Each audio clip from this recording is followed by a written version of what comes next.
God, I love muskets, but sometimes they hurt my tender heart. Hello, I'm handsome, and this is my banner. But my name isn't actually handsome, it's O. MacNowberg.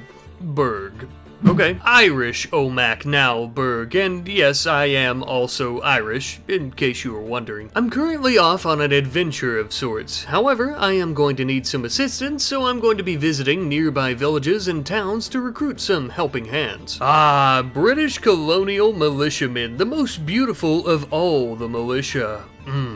Devilish. We were going to begin cleaning up the beautiful lands of Ireland, starting with these 5 looters, but we were ambushed by some sea raiders, and the looters even decided to tag in to help them. Now, being this severely outnumbered, you'd probably think that I'd make the smart choice and try to flee or send my men into battle so that I could escape. Well, you're wrong. We're not cowards, and we don't plan on backing down to anyone. Though I was still a bit wet behind the ears, this being our first battle, and given the circumstances, we were faring quite well. Or so I thought.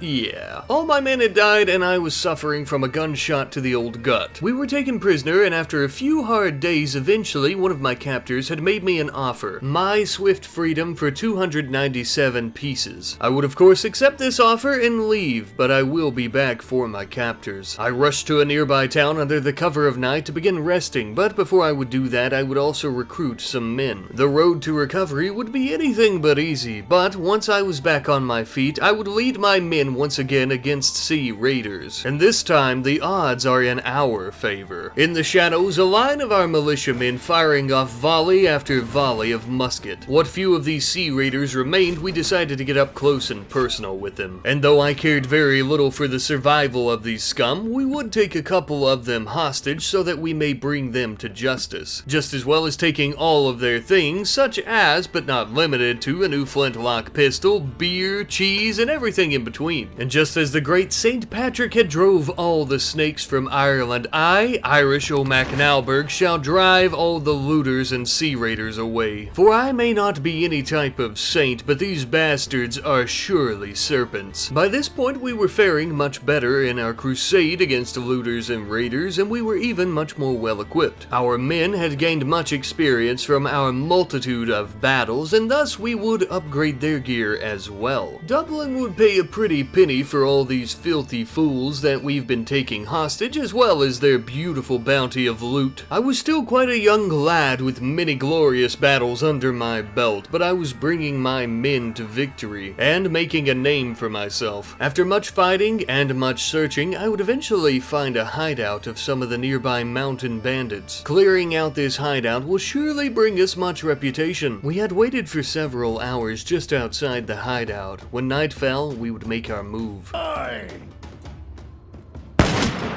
And so it begins. I would lead my men through the foothills of this bandit camp, taking out every single one that we saw, many from a distance with our weaponry.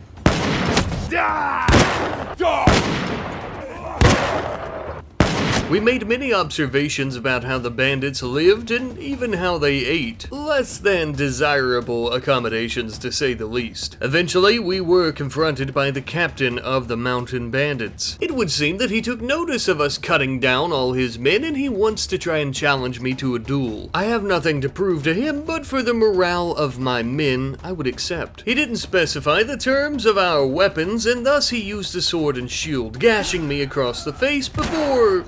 Yeah, there's probably a good joke here about a sword to a gunfight, but I can't think of one. With this bandit faction cleared, we would continue our crusade against many others. In some cases, we even fought alongside some of the greatest British generals. Granted, their armies were much larger than ours, so they did most of the fighting, but we were sure not to miss too much of the action, of course. We wanted to try to prove ourselves in their presence. By a certain point, we had become so well known that these pirates were actually offering to join us instead of dying. Well, it's either that or the fact that that they're outnumbered 20 to 1. I began to notice that there were several rebellions springing up all across Ireland. Galway's rebels were beginning to take over a small portion of the country, though as it currently stands, we are a bit too small to begin getting into political matters, so for the time being, we're not going to worry about it. Besides, we need to do a bit of traveling if we really want to get our reputation out there, so we would actually pay a ferry to take us to Scotland. We headed a bit south and even began traveling the English countryside. I noticed that the capital of London was under siege by the French king, but once again, not really my problem. I found it best if I stuck to looters and bandits, which of course I did. A funny thing that we had killed so many looters and bandits in Ireland, we had to come over to England to begin clearing out their little problem for them. Not that I'm complaining, the harder the looters and bandits are to find, the better of a job we're doing. After spending about a month or so in England, I would return to my home. Upon my arrival, I would find a Sea Raider hideout as well. There was word that the same Sea Raider captain that had taken me hostage so long ago and killed my men was here, leading this sorry outfit. The winter winds were cold, but nonetheless we would still sneak in the dead of night, me and my men. The calm was over quite quickly as we began raiding the camp, killing every single Sea Raider that we came into contact with. But even so, many of my companions would quickly begin to lose their lives. Everyone wants to be a great general, but nobody wants to pay the price. The raiders were entrenched deep within the mountain. We had to go inside to continue clearing them out. Eventually, we had killed them all, forcing their captain to come outside and parley with us. It was him all right. Even with his face covered by his new helmet, I recognized those eyes. But I had lost too many men to risk everything on a duel.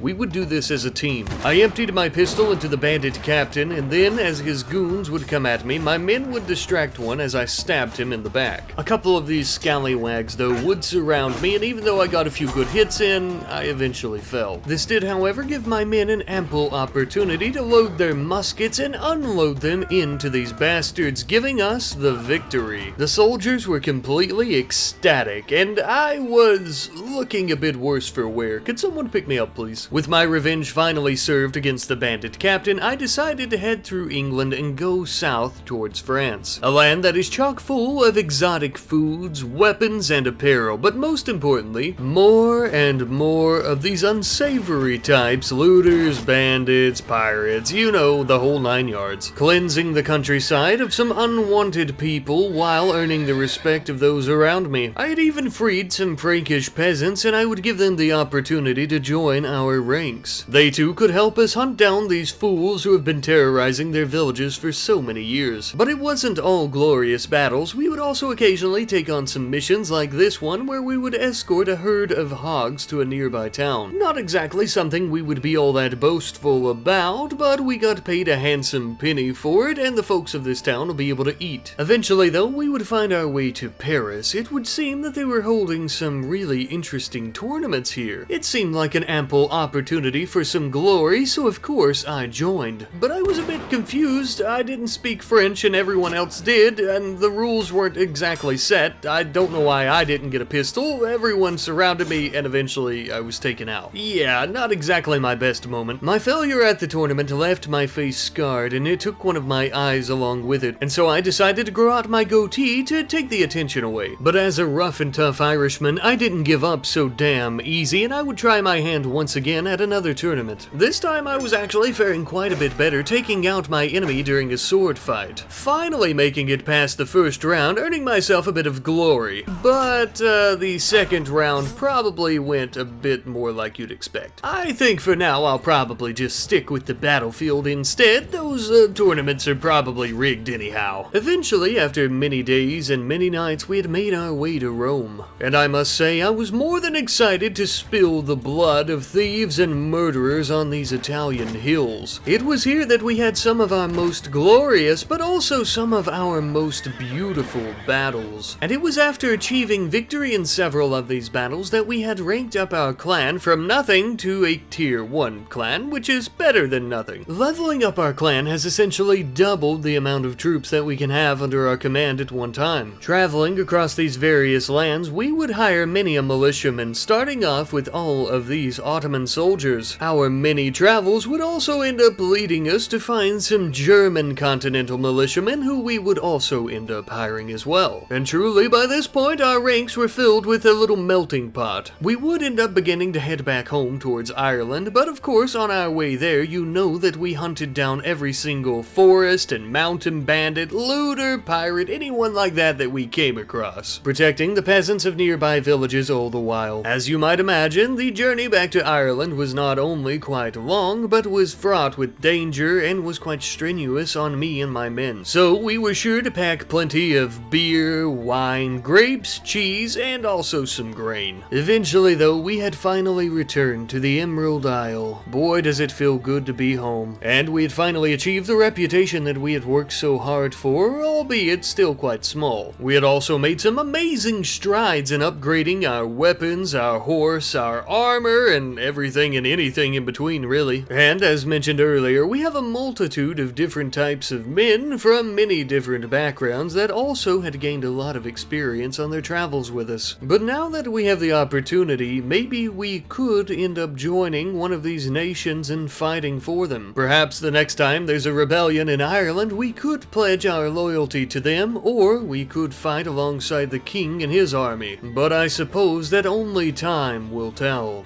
Until next time.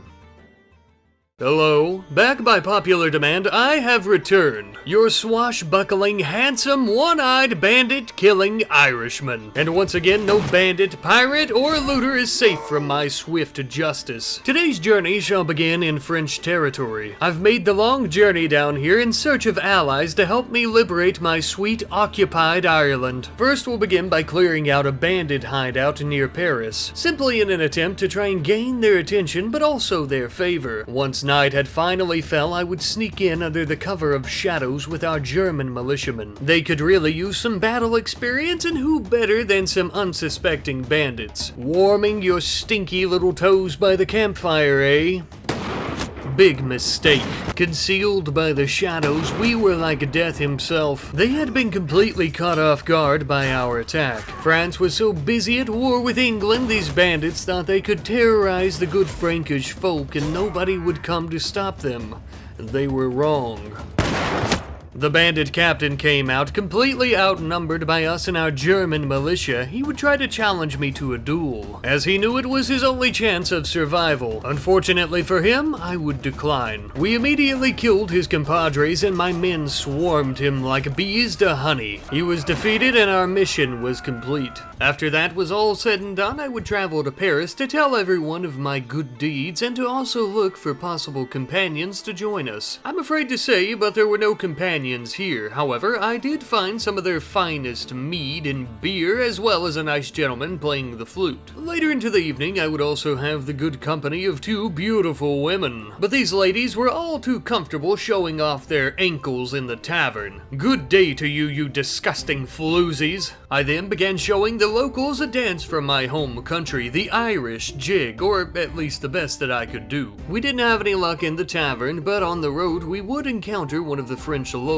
After a brief discussion, I had offered him my sword as well as the swords of my men against the British. Not only would I be able to try and fight them for the independence of Ireland, but I would also be able to do so and get paid 130 pieces, so of course we accepted. And just like that now, my friends, we are part of the war against Great Britain. However, it would seem that France is a bit outmatched. But this matters not, as we always do our best work when the odds are against us. We would hire some additional French militia before heading back across the sea into England to terrorize their lands and their armies. We had managed to pin down a party of 29 English peasants. They were not soldiers, but unfortunately this is war. We gave them an opportunity to back down, but they did not accept it, I'm afraid. We shall show them a quick death. The terrain was not exactly ideal for a battle, and they would wait across the swampy lands on us. It would seem that we're a bit on the back foot here, but we are much more well equipped. The smell of burnt gunpowder would fill the air of the muddy landscape as our militiamen began emptying their rifles into the peasants. It brings us no joy to pull out our swords and attack these poor fools, but I'm afraid that they've left us with no choice. For the next half hour or so, blades would clash and blood would be spilled. Finally, our last remaining enemy would attempt to escape, but I drew my pistol on him and stopped him in his tracks. The Lord had made us men, but the world had made us enemies. I'm sorry, my friend. It had to be done. To think that they would risk and lose their lives for the resources of their lords. This all could have been avoided if they would have just handed it over. Unfortunately for them, they did not, and we were victorious. We had managed to cross back into France just before a large English party could attack us. However, on the other side was yet another party, even though it was a bit smaller than our own. A beautiful noble woman by the name of Catherine. Even more shocking though, she knew who we were. I suppose word has been traveling quite quickly about good old Irish Macnalberg. Unfortunately, madam, we are still at war, though. On the other hand, even though we slightly outnumbered her, it was clear that her soldiers were much better equipped, much more experienced, and she also had much more cavalry units than we did, so we decided to let her go on her merry little way. However, after doing so, we were encountered by yet another party with a smaller amount of soldiers, but they had much more cavalry than we had. Luckily, we had lured them into some hills before the battle. That way we'll have a terrain advantage. I had positioned my riflemen upon a hilltop so that we may fire down at their mounted units. Now all we can do is hope and pray that it'll be enough to stop them. No doubt this will be our most intense battle yet, with the odds stacked firmly against us. Our enemies would begin advancing on us. I had hoped for a location with much larger mountains. Unfortunately, these small hills will give us very little cover and will be quite easy for them to traverse. Complete and utter chaos had ensued shortly thereafter. Smoke from all the rifle and pistol fire had begun to burn our eyes, as the stomping and clacking from tens of horses filled the airwaves. I was faring quite well during the battle, but unfortunately at some point I noticed all of my men had fallen, while the vast majority of the enemy forces were still alive and well. I would continue to fight the good fight, but in the end there were far too many of them, and I had been subdued.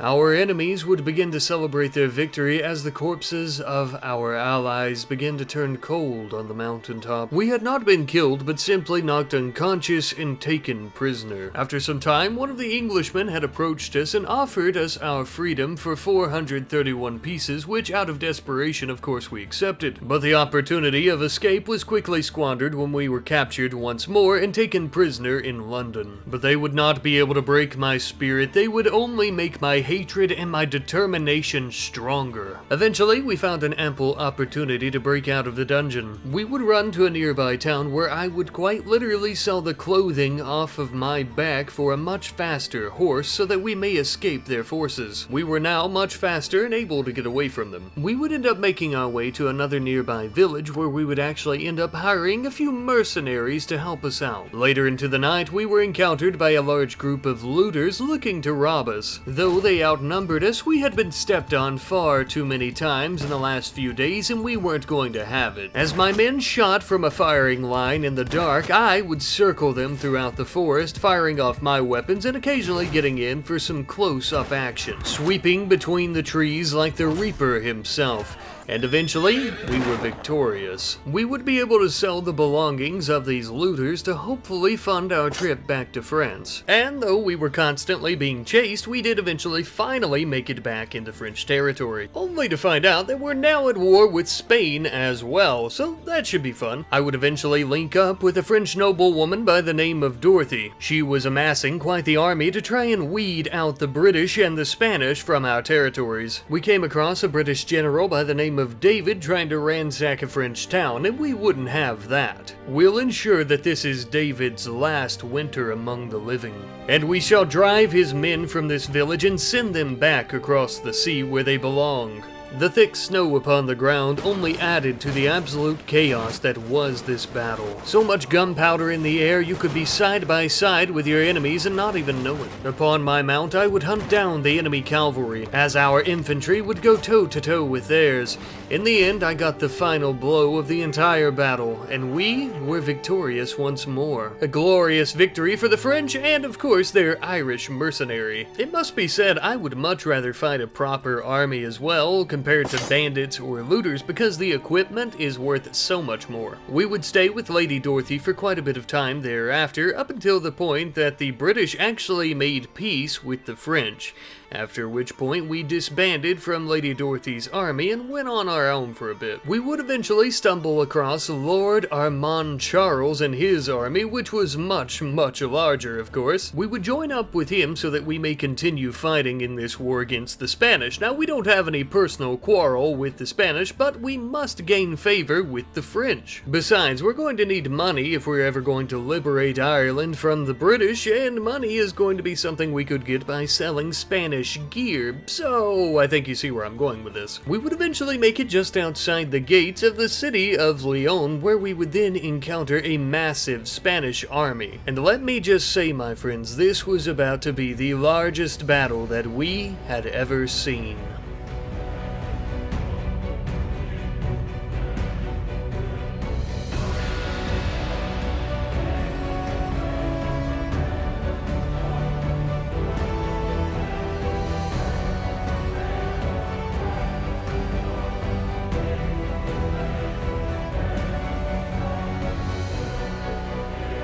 We would charge into battle on horseback along with our allies across a small river. We would charge into hordes of Spanish soldiers, cutting them down in swaths. No one would be safe from the fury of the French. If we couldn't take their men, we would at the very least take their damn horses, and then their men after they hit the ground. After a couple of hours of fighting, a Spanishman with a keen eye had caught me in the back with a musket ball, and I fell off my mount. However, the battle would continue on without me. These brave Frankish folks had no intention of quitting anytime soon. The enemy had begun to bring in reinforcements, but they too would fall to their knees in the glory of the French Armada. With them defeated, we would then have the Lady Gabriella as our prisoner. She would surely fetch a fair ransom, as would her soldiers. Now, shortly thereafter, the French army would once again be facing down a large Spanish force. However, we would not be joining them, because with me injured, I knew that my men would most likely die without my guidance. It just wasn't worth it. The battle must have went in the French's favor in some way, shape, or form though, because right after that, the two kingdoms ended up making peace, which also kind of left us out of a job. So for a good bit of time, we would begin helping out the Frankish folk in other types of ways, such as herding some large groups of cattle to a nearby village. That way the people can eat, and that way we can also make some money off of it. And we would also do our standard work of hunting down bandits, looters, and pirates in the area just for funsies, and also once again to make money. But it wouldn't take very long before the British and the French were at each other's throats once more, and we were joining up with yet another noble army, patrolling the French countryside looking for any enemies and occasionally finding a few large groups of them. All these battles had us quite proficient with a pistol on horseback, but my sword work could use a little bit of training. After slaying more of our enemies, we had arose victorious from another battle. But something more interesting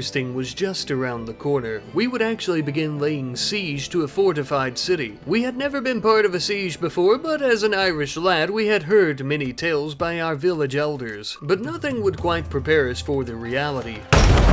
We damn near lost our head in the first few moments, having to take cover behind a barricade to try and fire at the enemies. We couldn't see for shit, to put it mildly. The men were swift and hardy, though, bringing over a siege tower so that we may climb their walls. Though they may try, they won't be able to keep us out of there for much longer. I would trail behind our forces and try to pick off the riflemen that were in the towers. Because it was during this siege, I noticed we had too many of Frenchmen falling to their muzzles. After I was finished picking off those that I could, I would follow the men into the town. The Brits had put up a pretty fierce resistance thus far and had done a fair job at keeping us at bay. Now that we're within the town, though, that is no longer the case, I'm afraid. Much blood would be spilled over a static bridge as they tried to keep us out. This would be deemed as the Fight of Cedar Bridge, where many men on both sides would lose their lives. But finally, after many hours, the battle was over.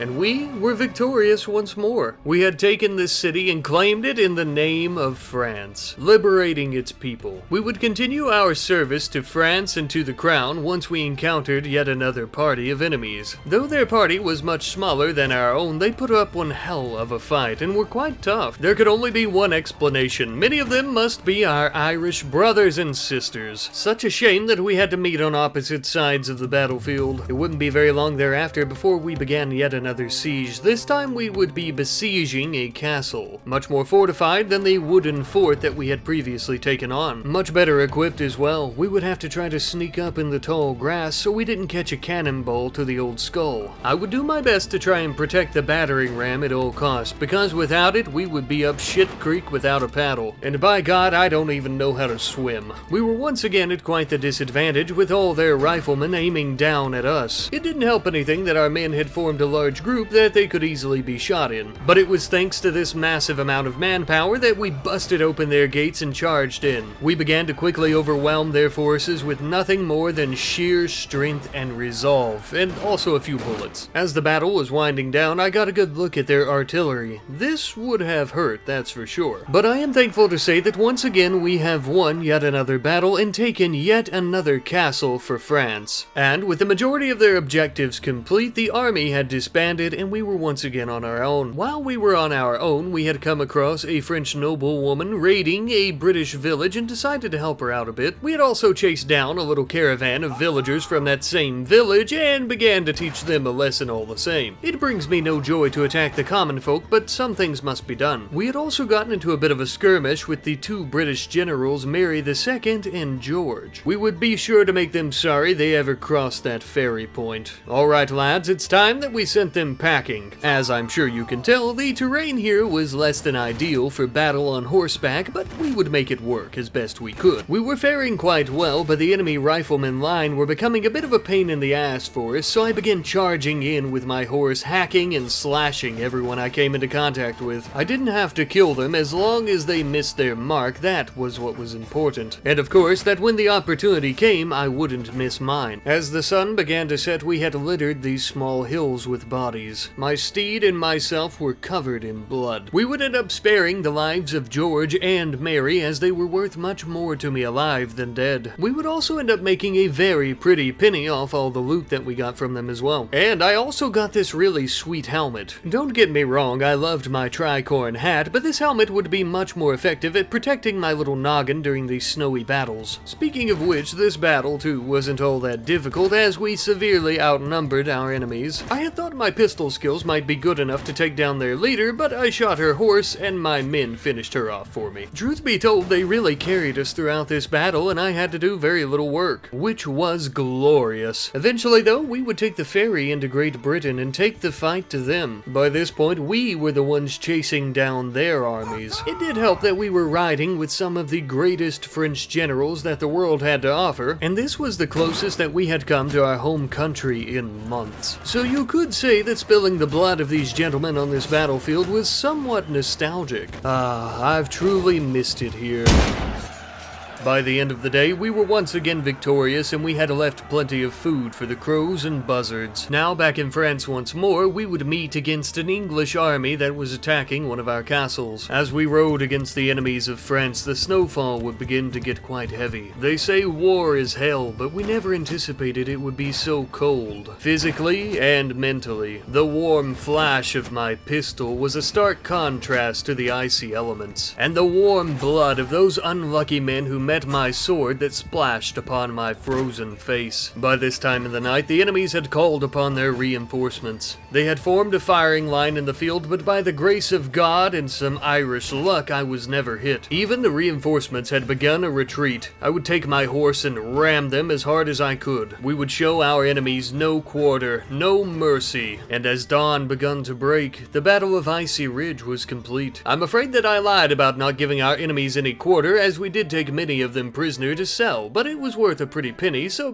can you blame me? To celebrate my victory, I entered a local tavern. I purchased a bottle of their finest spirits and spent the rest of my night swapping war stories with a few other soldiers. One veteran in particular was quite interesting. He went by the name of Sven Bloodaxe. Now something tells me that's most likely not the name that his mother gave him upon his birth, and probably has something more to do with the fact that he said he assassinated someone in Rome or something like that. Well, either way, he was quite impressed with my glorious war stories and even offered to join my company. I would accept this proposal on one condition. We change out that god-awful outfit for a much more fitting uniform. Speaking of which, I would also purchase myself a much better set of uniform and armor. Now that is dapper. After that, the army would end up disbanding as we had once again made peace with Great Britain. This time around though, it would seem that the peace is going to last for a while, so I suppose we should find other means of employment, like cleaning up crime among the shores of France. Ah yes, old reliable as it were. I also thought that I might try my hand at yet another tournament in Paris. Not only could I make some money by selling the grand prize if I win, as well as betting on my own matches, but I would also get a little bit of glory. Now all we had to do was win. Easy enough. I would attempt to defend my teammates from a swordsman, and I ended up taking him down. After that, I decided to hide behind them as they shot at the enemy riflemen, and this ended up being a good strategy. The second round seemed to be a tag team match against some other teams, but I wouldn't know as my only ally went down very quickly, and I was basically all on my own, slashing all the other people in the back. It was just me and another bloke left, and after a little bit of clinking and clacking of the old swords, I was victorious. Ah, how I wish my men could see me now. Hopefully they're in the crowd. The third match, I faced an Italian gentleman, but he went down rather quickly. And for the fourth match, I would face off against a well-known French general who quickly rocked my socks for me. So now I'm out about 200 gold, and I don't get any glory. I would then decide to attack a nearby bandit hideout, hoping that this good deed would make everyone forget about my hilarious defeat in the tournament. When night fell, I, my men, and Signore Bloodaxe would attack them. I'd be lying to you if I said that we weren't somewhat reckless during this attack, but it hardly mattered as these gentlemen hardly had enough leaves to wipe their arses with, let alone any decent equipment. And I think what ended up making this most clear was when the bandit captain came out and challenged me to a duel, and he ended up getting...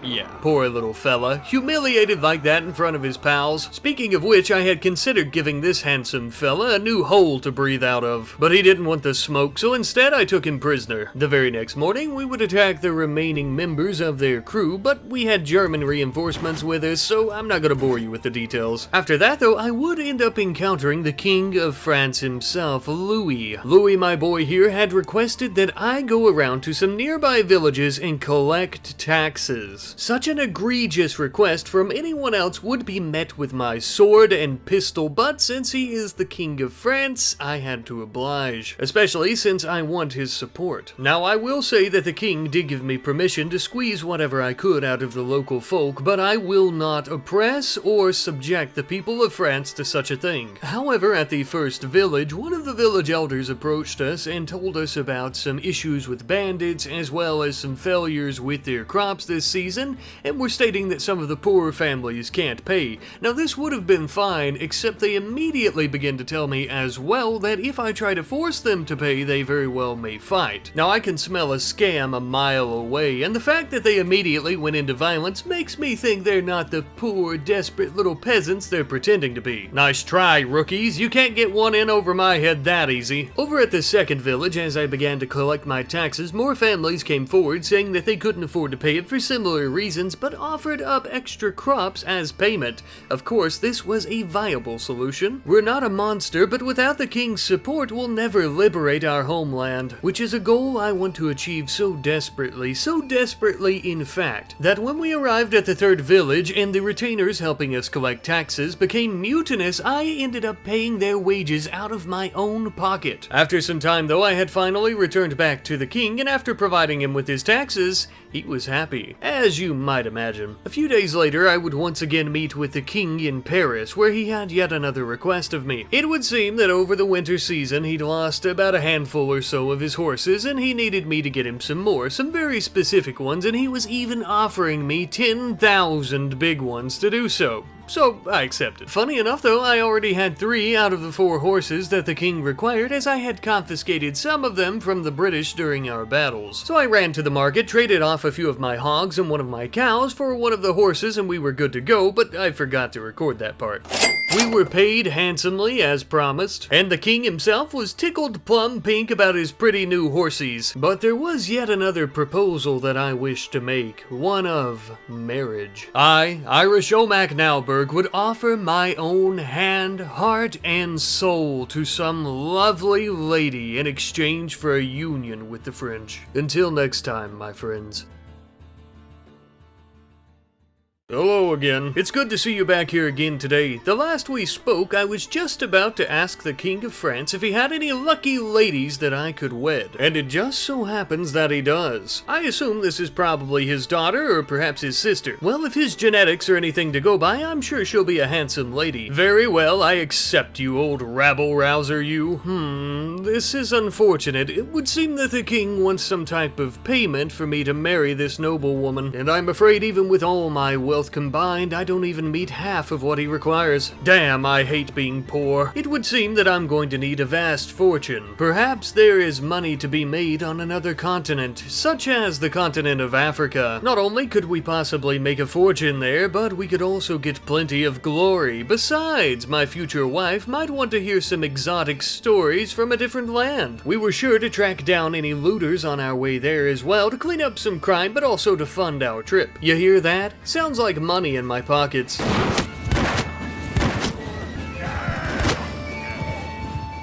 Eventually, though, after the fun died down, we had finally made our way into Africa. Believe it or not, they had their own looters and bandits here as well. It would seem some things are universal. I would eventually come upon the beautiful seaside city of Rabat. They were having a tournament here, and I had decided to try my hand, even though thus far I haven't had the best of luck in tournaments. Oh, and our companion Sven Bloodaxe was here as well. The first round would be a tag team match of riflemen. My teammate and competitors were using matchlock, which was no match for my superior flintlock technology. This would easily give me the upper hand against our competitors and win me the first round. As for the second round, we were set into teams of 4, 2 riflemen and 2 pistoliers. But my teammates began to fall quite quickly, leaving me with only 1. I was in shock at how well the competitors were doing this round. One of them was an excellent marksman, and after a shot from my rifle, I realized that it was our old friend Sven Bloodaxe. Now it all makes sense. Now, with the backbone of their team gone, we would easily win this round as well. The third round was fairly simple, though the competition did manage to hit me in the arm with a musket ball. In the end, though, I had managed to incapacitate him, winning me the round. For the final round, a Moroccan gentleman took my pistol ball straight to the old noggin, knocking him out. And I was victorious, not only in this round, but in the tournament. A true champion from another land, defeating my enemies post-haste. Finally, I had won my first tournament. Though it was in a faraway land away from my home, it was still a victory nonetheless, and even so, I also made a pretty penny and won the grand prize. After that, I began traveling all throughout the lands, village to village, seeing who I could assist and with what. For the right price, of course. The gentleman that you see in front of you here's brother had managed to kill someone, and now someone was trying to kill him. I don't know, there's a whole lot of family drama going on there, but I do know that I need to find his brother if I hope to resolve this. My companion Sven and I would travel to a nearby town and began asking the local folks if they knew where we could find him. We had heard rumors that he was hiding out in a small camp just on the edge of the village. We ended up finding him and began explaining that he needs to come with us if he hopes to be protected, and if he hopes to survive this little feud. We were going to take him to his would-be killer and try to work things out by discussing and hopefully come to a peaceful resolution. I tried explaining to the gentleman that there wasn't even enough evidence to prove that the lad had been the one to kill this person, but he became emotional and irrational, sicking some of his men on us. This caused me to send a lead ball through a man's gullet, and once we had pinned down the would-be assassin, it turns out he's a bit of a coward. He surrendered and agreed not to try to kill the lad anymore, and our task was complete. We only ended up making 679 pieces off of it though. Times like these make me really miss the days when we were slaying the British and the Spaniards. Perhaps if we're lucky another war will break out soon, but I suppose for now we'll have to be patient and stick with cleaning up crime around the area. Though I must say that the looters and bandits of this continent were just as weak and pathetic as the ones back home. Ah, but the Lord's work is never done. And just as an archangel would slay demonic monsters, we too shall slew these devious bastards. Let it be known that there is no criminal in any land on this planet that is safe from the swift justice of Irish Omak Nowberg. Even the shifting sands of the desert shall bow to my majesty or be bent to my will. For I am a champion of the people, a liberator of lands. But even all this work would barely put a penny in my pocket. I would need something more. In the desert, though, I would eventually stumble upon a beautiful city known as Laguat. It would seem they too were holding a tournament. This could be the perfect chance to earn a bit more money than what I was making taking out criminals. Sven and I would join once more, putting down a decent-sized bet each round. For the first round, we were once again in teams of 4, using rifles and pistols to try and take out the competition. Luckily, Sven was not on the opposite side, so we had no problem finishing them off and winning, without losing any teammates. Round 2 would kick off, and it was yet another tag team match with pistols. We were faring quite well until my teammate fell, leaving me to take out the other 2 all by myself. That was hardly an issue though, because we were quite skilled with a pistol by this point. We could easily hit moving targets on horseback, so round 2 and round 3 would hardly be an issue for us. We were quickly becoming the deadliest pistolier known around these parts. For the final round, we would have even took out the guy with one shot, except the sun was in my eyes or something, but that's alright, as my second shot would be perfectly on point. And with that shot, I was once again a champion in my second tournament victory. Turns out I'm really quite the sharpshooter. We would once again make a good bit of money off of this, as well as winning the grand prize. That's the good news, but I have even better news, my friends. The French and the Spanish are once again at war, meaning we'll be able to prove ourselves to the king. Now, I wouldn't exactly say this is the best of news. This is actually an awful thing. As I mentioned before, we have no quarrel with the Spanish, but any opportunity to please the king and make a pretty penny is one that we will take. After we had returned to Spain, we had come upon a small village that we had planned on selling some of our goods to before meeting with their armies. However, it was discovered that there was a large militia group forming here, and thus we would need to clear them out before they could attack the French allies of ours. Such a beautiful town reminded me of the villages I saw growing up back home. Such a shame that we'll have to spill so much blood here. Perhaps it'll help their crops grow next season, though. A fierce militia would come storming out of the village streets, many of them still wet behind the ears, farmers who have taken up arms to try and stop us. Simply a travesty that they couldn't just leave well enough alone. Yes. A shame. My men and I had encircled them and quickly put down their uprising before it could really even get started. We were grateful for yet another victory. Because of the militia uprising, we decided to try and ransack the town and ensure that there are no other militiamen hiding within. And in doing so, we would end up taking some resources for the Kingdom of France. After doing so, we had plenty of items that we needed to try to sell, as well as ransom off a few prisoners that we had taken from the militia group, so we began heading back over across the ferry point. I wasn't really paying attention, but it looked like we were being chased. Unfortunately for the noble woman, she was outnumbered, so she fled. We would make a quick penny or two from all of our loot, and then we would go by some nearby towns and hire some mercenaries. We would then begin traversing the Spanish countryside to try to make it back to France. It was also during this time that we went back to war with Great Britain, no surprise there. We would also encounter the caravan of the noble woman known as Esmeralda. In this arid valley, on this dark, timid night, I shall lead my men against hers. I would personally lead my cavalry against their own. We would attempt to make our way up the side of the mountain, coming down in a flanking formation against them. All the while we were chasing down the enemy on horseback, our riflemen were forming a line formation and firing at them as well, causing something of a scattering shotgun effect. And it was through these tactics that we would achieve victory, as they were quite crucial to us winning this battle. We would also take the Lady Esmeralda as our prisoner. She should fetch a fair price back at Paris. And from the party's looted items, we would also get a legendary quality helmet. Now we're talking. This should protect our cranium very nicely. It was also this battle that set us over the edge into a tier 2 clan, meaning we'll be able to have a much larger party size for our army. Speaking of which, after returning to France, we would end up joining the army of the nobleman known as Dennis, who just so happened to be liberating a familiar place. If you watched the last episode, you'll remember that we and our men had liberated this fortification once before. It also just so happens to be the same fortified town where the bloody Battle of Cedar Bridge took place. We've lost many a good man here, so we know just how dangerous it is, although it would seem that our British enemies have set up cannons atop the towers, making it much more dangerous than before. In the shadows, I would lead my men on foot, leaving my horse behind, as he would only be a liability as we got closer. And besides, things were about to get quite interesting, you could say. I would focus my attention on the riflemen atop these towers to try and protect our men who were using the battering ram to bust open the doors. We also managed to get some ladders up against the fortified walls so that we could climb in. I myself would even use one, as the enemies on the other side were preventing the doors from being opened. This way we could give our allies a bit of a helping hand from the inside. It was becoming quite hard to fire at the enemies though, as a large group of our soldiers had collided with one of theirs. But as dawn began to break, we were victorious once more, and we had completely liberated this city, and we would continue to do so as needed. We would also catch the nobleman known as William's party, but as you can see with the numbers here, yeah, I couldn't even find a single enemy. Eventually, we would disband from Dennis's party, and we would move on to join up with the king, who had planned on going over to old jolly England and taking the fight to them. We would even begin to lay siege to Sherborne Castle, marking the very first time in our service to France that we've ever laid siege to a castle or city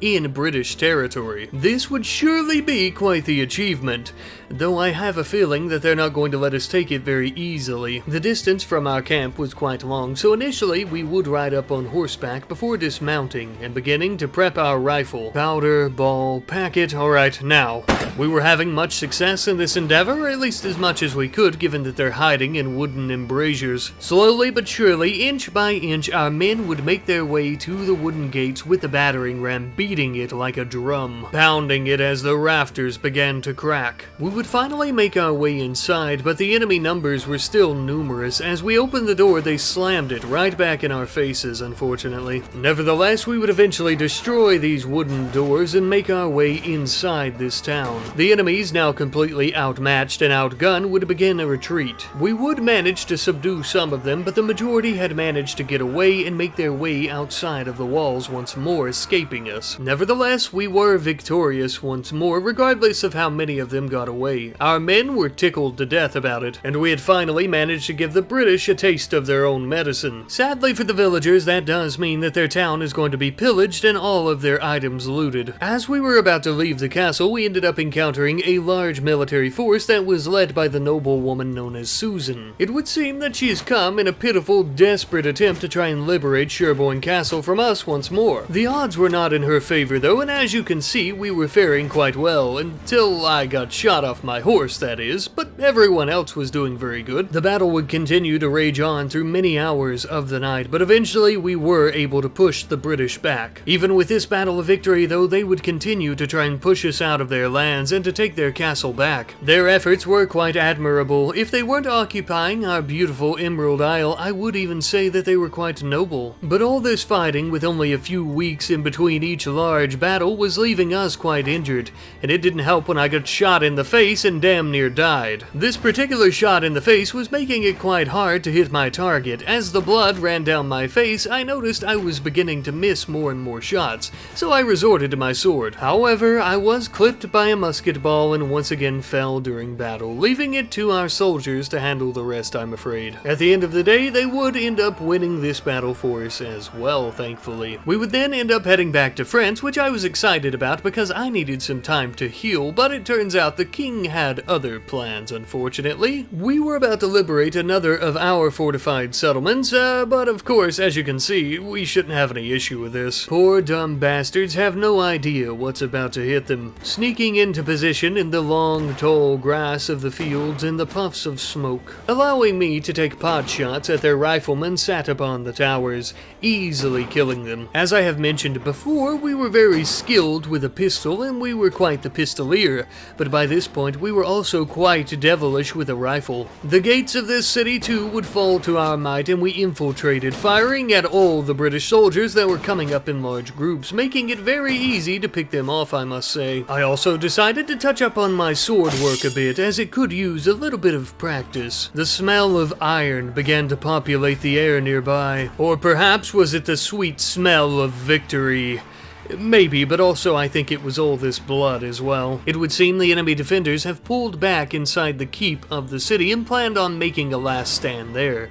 The king himself would order us to go in with our men and help him clear it out. We had Brits hiding in every single nook and cranny of this place. Using sheer manpower though, we would be able to weed them out. I was quite injured already, but I began looking for the king to see if there were any other orders he may have for us here. I found him lying unconscious near the doors. It would seem that he was knocked out when we first arrived. Oh well, once he wakes back up, we'll be sure to tell him about our valiant efforts and how we've taken over the city. This war would rage on for a few more months, and eventually it was wintertime. We had arrived back in Britain to try and take the city of Pembroke. Before we were even able to try and siege the city, the British came up with a desperate yet brilliant plan to try and weaken our forces with their own military. Just a couple kilometers outside the city, we would be forced to engage with them in combat in these snowy hills. Visibility was low, but morale was becoming even lower. The idea that we would have to defeat this force of soldiers and then move on to the city itself, it was damn near impossible. But nevertheless, I would do as the king commands, chasing down the mounted redcoats and running down their footmen. Many of them appeared to be simple peasants who had taken up arms, though they were one hell of a shot, it would seem. We were beginning to look a bit worse for wear and feeling just as bad. Thank God that after many cold, brutal hours, our reinforcements had finally arrived. Not only would this increase our numbers and our chance of success here today, but it would also increase our morale and, better yet, our resolve. I myself would even have a little bit of a confidence boost as I joined my men in their rifles on foot. I began picking off enemy rangers from a distance, and then eventually more and more of our men began to flood onto the battlefield as the enemy were retreating in a panic. Even outnumbered like this, we had finally managed to chase them away, and we had survived. With them defeated, we would end up taking the ladies Catherine and Mary II as our prisoners. Our numbers have dwindled severely. I was severely injured, as well as the few remaining men that I had, so we disbanded from the large army and decided to run off on our own. The king and the others stuck together, which ended up being quite a big mistake as they were all defeated and taken prisoner. I would begin navigating and traversing the English countryside to try and get back to France. I would eventually be caught by the noblewoman known as Frances and her army. We were equally matched, except my men were much more injured still from our large battle previously. However, they were at the disadvantage as they still only had a fraction of our fighting spirit, if even that. The snow was cold, but not near as cold as my heart when I shot Lady Frances off of her horse. Without her guidance, her men were surely to crumble.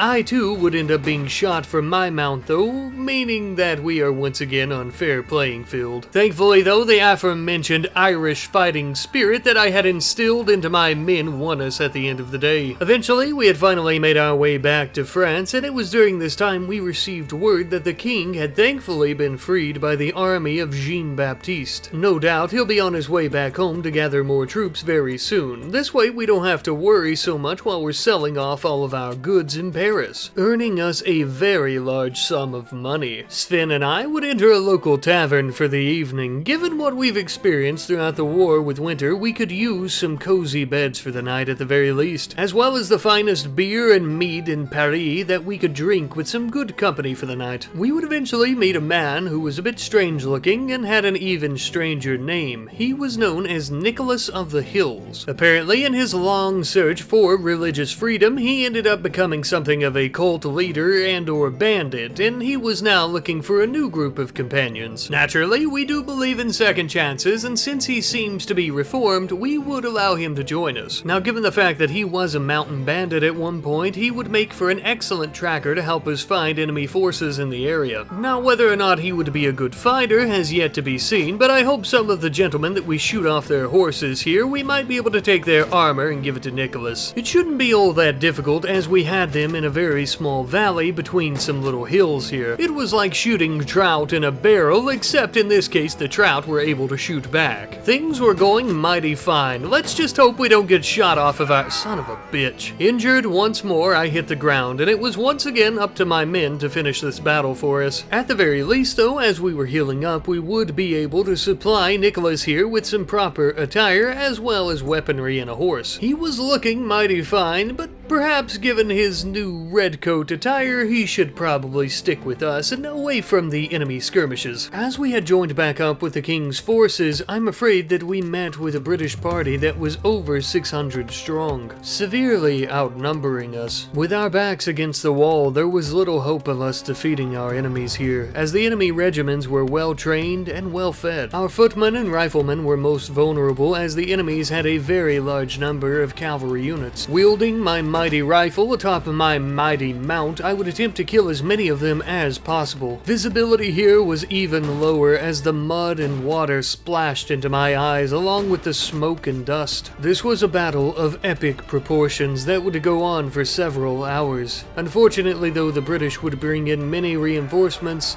and eventually we were defeated. With our defeated hand, we were taken prisoner by our enemies.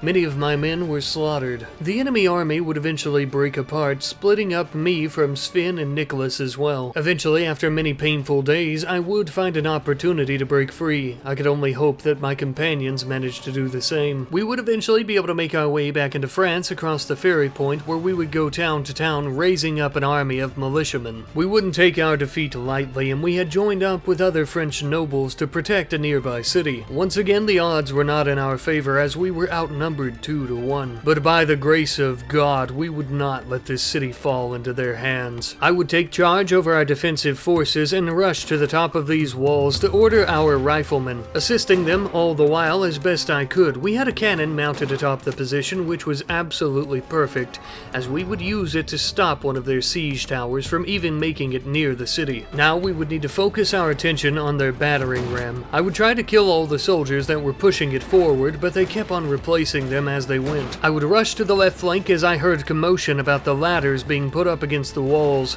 It would seem that they're trying to climb in to stop us. The poor dumb bastards trying to climb the ladder all at once. My rifle had very little stopping power, meaning that it would go through several of their heads at one time, making it quite easy to stop them from even getting in. After their numbers had dwindled down to a mere fraction of what they were, they would begin to retreat away from the city. Our defense was a complete success. And better yet, this victory would actually give us enough leverage to broker peace with the British, with many of their lands and cities still under French occupation. Now with us earning our spurs on such a large-scale war, I decided to ask the king if there was any chance of me becoming more than a mercenary, and maybe even a vassal of his. He would compliment me as a brave warrior and a damn fine leader, and he would accept me as his vassal. And out of the kindness of his heart, he would even grant me command over some of his finest soldiers, and would present me with a gift of a two-handed sword. And with that, we were in good with the King of France, one step closer to him helping us with our plans of liberating our sweet Ireland. I had wished to try and speak with him about proposing a marriage between myself and his family members, perhaps a handsome daughter or something of that sort, but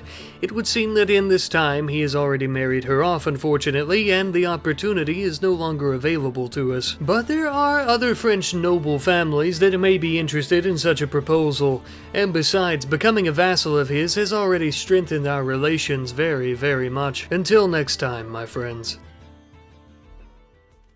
Hey there, back again so soon? It is I, your Irish champion of the deserts, the forest, and everything else in between. Last we spoke, I had become a vassal of the King of France. You could say that we were becoming buddies. Today we're starting out by helping him with a little issue. It would seem some of the citizens of France are being attacked by smugglers near one of our cities. We would utilize the information that he provided to us to track them down near Orleans. After tracking them down, the poor cowards tried to offer me a bribe. I have honor, you fool. You'll be lucky if I don't slaughter you for that. Damn it, I will surely try. If there's one thing in this world I can't stand other than bandits, looters, cowards, liars, it's smugglers. We would track down every single smuggler and fire upon him like the mighty French force that we were. Speaking of which, after defeating them, I decided to put on a fine fur cloak. Every French general has to look his best, Sven? Just a couple of distinguished gentlemen. After turning the smugglers over to justice, I decided to take a trip to Lyon. That way we could participate in a tournament. We're currently at peace with the Spanish, and better yet the British as well, so we really have nothing better to do. Besides, we could win some prizes and even some money. Not only would this be a good opportunity to make some moolah and win some prizes, but we may also get a good bit of renown after they see my amazing pistol work. On guard, ye filthy scallywag! The first round was all pistols, and the second here, as you can see, was me with my rifle as our teammates tried to attack them with swords. The third round was indeed a bit of sword play though, with a handsome Frenchman. Eventually though, he would fall to my might, as you could imagine. For the final round, the imbeciles put a pistol in my hands, which was a big mistake on their part. I hid behind a tree and took a pot shot, knocking the man out cold and winning me the tournament. I was tickled to death, and then I realized I'm getting a bit of a bald spot on the back of my head. Perhaps you think this is a game glitch with the textures or something, but you're wrong. I actually have lice. Most of the French men of my age do. That's why we wear powdered wigs normally. But let us not dwell on my balding head. Let's speak about my achievements, like me winning this tournament and the prize that came along with it, to make a quick and easy 16,000 gold. After the tournament, I decided to go around and begin helping out some of our local townsfolk, like this gentleman here. Apparently a lot of their farm animals had died due to disease and other factors, and they needed a few cows. He was willing to give me 1,900 gold, but keep in mind I will have to use some of the money to purchase a few cows. Now, only 4 of them, because I do currently have 3 along with me. I had only been gone for about less than a day or so, and by the time I returned, he tried to lower the price to 1,300 gold. He claimed he didn't have the rest of it. This bastard was trying to swindle me, so I demanded a fair price, and lo and behold, he did have all the money. Filthy liar. After that starving Spanish peasant tried to trick me, I then returned to France, where I would encounter the beautiful noblewoman known as Francois Charlotte. She, she very well may be the love of my life. She thought we were moving a little too quick, so I decided to maybe kinda play it cool. Kind of. She was quick to tear down my ego though, saying that I would need to rise considerably in the world first. Ouch. She did, however, say that she would be open to meeting with me from time to time to see if we're right for each other.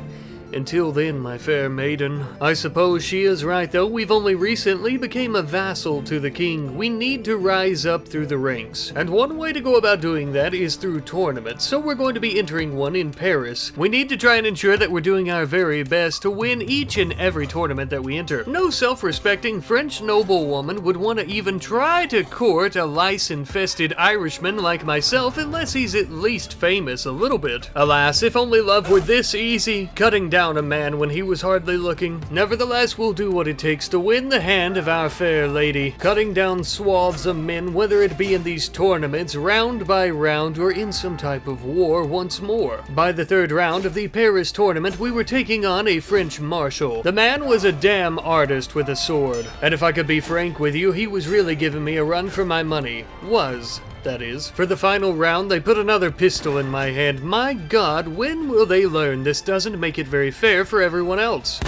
With one final shot, we had claimed victory in yet another tournament. The fine people of Paris would surely sing my praises now. After winning in Paris, we decided to move a little bit further south. We would continue going tournament to tournament, me and Sven. As our closest ally, it would only make sense that he and I would be on the same team right from the get-go. But once they realized the two of us were essentially an unstoppable killing machine, although we were only knocking people out, they decided that they would need to change things up a little bit. They would take us, the dynamic duo, and pit us against one another. Damn these tournament organizers, making me beat the absolute shit out of my best friend and comrade. Sorry, buddy, had to be done. Our final match was against a Portuguese swordsman whose tactics could not match that of the French. Finally, our third tournament was under my belt. We would have many more after this, but I won't bore you by showing you every single match from them. Just know that these are the tournaments that I won. To begin with, the final matches of many of them were swords, but eventually some of them ended up being pistol competitions, which I was quite sad about because I was becoming quite distinguished with a sword as well. But I suppose nothing quite compares to the old lead ball throwing, black powder burning hand cannon. Yes, indeed, we had won many a tournament, and my name was now being shouted from the rooftops as I left each city. We were quite well known. That being said, we didn't always win each tournament. There were many times that I had completely lost, but I just wanted to tell you about the good ones. All of our victories would accumulate into an immaculate Tier 3 clan, finally. And as you can imagine, we won many a prize, one of which being a well-crafted pistol, and the other being these nice shoulder pauldrons to wear with our armor and uniform. But I'm afraid our little victory tour of the cities would be quickly over, as we were once again at war with the Kingdom of Great Britain. The nation needed us. But first, before we ride, we need to stop in at Paris. In case I were to die in battle, I wish to spend my last few moments with my beautiful love interest. She would agree to something of a date, although we didn't exactly call it that. We spent the evening trying to get to know each other, and I would tell her tales of my homeland, and we would discuss hypothetical situations of if we were to obtain power, and it was nice, truly it was. But, m'lady, I'm afraid I must bid you farewell once more, as I have an army to raise. I went village to village recruiting militiamen to our cause. We would begin heading towards jolly old England once more to bring the fight to them. As the king was laying siege to a local city, I would patrol the area and take on smaller armies. One such army would end up being led by King William himself. Finally, I may take on the devil that's been occupying my homeland for so long. To say that I would enjoy this would be a massive understatement. The king and his army shall fall before me. No mercy. My companions and I would spearhead the attack, attempting to try and funnel the enemy cavalry into our firing line. I would ride into the enemy firing line to try and distract their soldiers. This went well until I was knocked off my mount, but luckily I could depend on my soldiers to finish the fight for me. I would then have the opportunity of a lifetime to kill the king. But I knew, just like a horrific hydra, another would quickly take his place. So he would become my prisoner, although I believe this to be a mistake, as we were quickly encountered by the Lady Catherine thereafter. It would seem, since the king and his men never made it to the front lines, that they've come looking for him. But all they'll find here is me, with a rifle firmly gripped into my hands. The terrain was wet, muddy, and treacherous. The only bright side to the terrain being like this is that if we're having trouble navigating, as are they. After a couple of hours of fighting, it would seem that they began a retreat out of the area, though we wouldn't allow them to leave. We were victorious, though now our numbers were severely depleted. We would end up taking Lady Catherine prisoner, of course, but I'm afraid she and the king wouldn't be imprisoned for very long. We were tracked down by a young noble by the name of Frederick. We were severely outnumbered, and many of my men were still injured from previous battles. To show you my defeat at the hands of this young man, who isn't even old enough to have hair on his face yet, would be completely humiliating. So I'll just tell you about it. After we lost the battle, he would take us to Waterford to be prisoners. To think, after all these years, I've finally been able to return to my homeland, but in shackles. not with the mighty liberating army I had hoped. I would be able to find my way out of the dungeon in Waterford though, and I would go town to town recruiting Irishmen to my cause. Most of them were simple farmers who were willing to take up arms against their occupiers. I knew that my victories in Ireland would be few and far between, and eventually I will definitely be taken prisoner once more. But perhaps I could distract their armies and cause them to divert them towards Ireland and away from King Louis. And maybe, just maybe, begin to sow the seeds of rebellion in these lands once more. Once my Irish brethren hear of my glorious victories or even my rebellious defeats, perhaps they'll be inspired to do the same when I return in a few years with my own army. The British nobleman known as David and his men would fall before me and mine.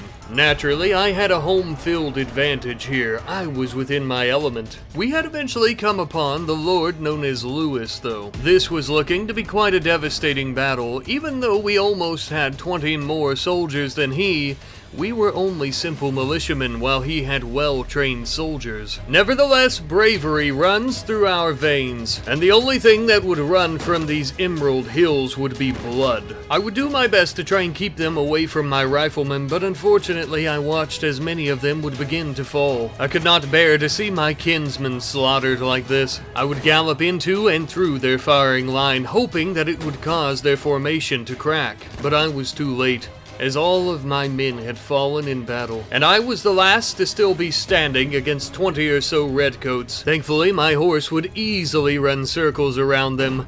I would make my last stand here today. It would be damn near impossible for me to take every single one of them out, but I will take as many of them to hell as possible, and they shall tell the tale of Irish's last stand for many ages to come. I was out of musket balls now. It would be time for me to resort to my sword if I had any chance of winning this. I had already dwindled their numbers from 20-something odd redcoats down to about 5. But getting in close like this would be my downfall.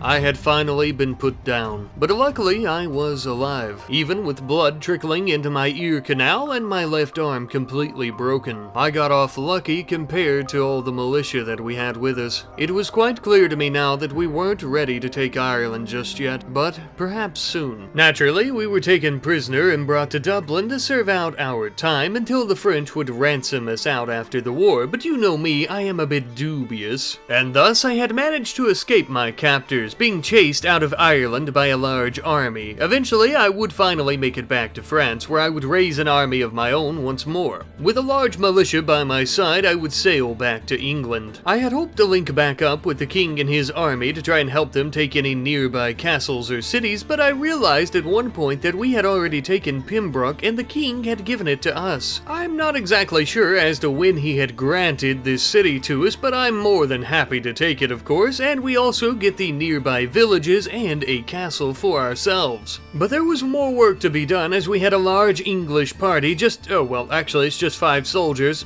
Shouldn't be much of an issue. Actually, I can't even find them. Shortly thereafter, there was a complete uprising in Pembroke. These fine Welsh folks weren't all that happy about being governed by a mighty, handsome Irishman for some reason. So I would call upon the king and his army to help me lay siege to the city so that we may take it back under our control. I was feeling a bit trigger happy and decided to lead the very first charge against the city. I will say though, this may not have been the best idea, and I most likely should have waited for the king and his forces, as many of my men were still greenhorn militia. Then again, I thought to myself, many of these rebels are simple peasants and farmers who have taken up arms against me, so we shouldn't have much of an issue. I would rush in blindly on my mount before running up the hill on foot. I would try to beat my men to the walls by taking out the enemy riflemen, thus giving them something of an advantage. We would begin climbing as the enemies fired their muskets down on us. I too would scale these mighty stone walls, and atop them many a men would meet my sword. I was blinded by the chaos of battle and my rage, fighting like an unhinged animal. I had become sloppy and I was defeated in battle. As the enemies began their victory cheers, my men would make a swift retreat, pulling me off the top of the walls. I would once again regroup with the king king and his men to let him know of my failure, and the following day, with more forces at my command, we would begin yet another attack. I refused to fail and be humiliated this time around. Rushing into the way of my men is a fool's mistake. Emotions will not win this city, not during this battle, and not after when we're governing once more. We must take with force now, and later on lead with compassion. But right now, we really just need to focus on the force part, and that's why we're going to use our ram to break down these rebellious doors. Similar to the night before, I would scale the walls with my men, but a few balls of lead would help us change the circumstances. Nothing would save them from the wrath of me, the Irish giant, and my liberating ways. We would continue pushing and pushing, making our way further into the heart of the city,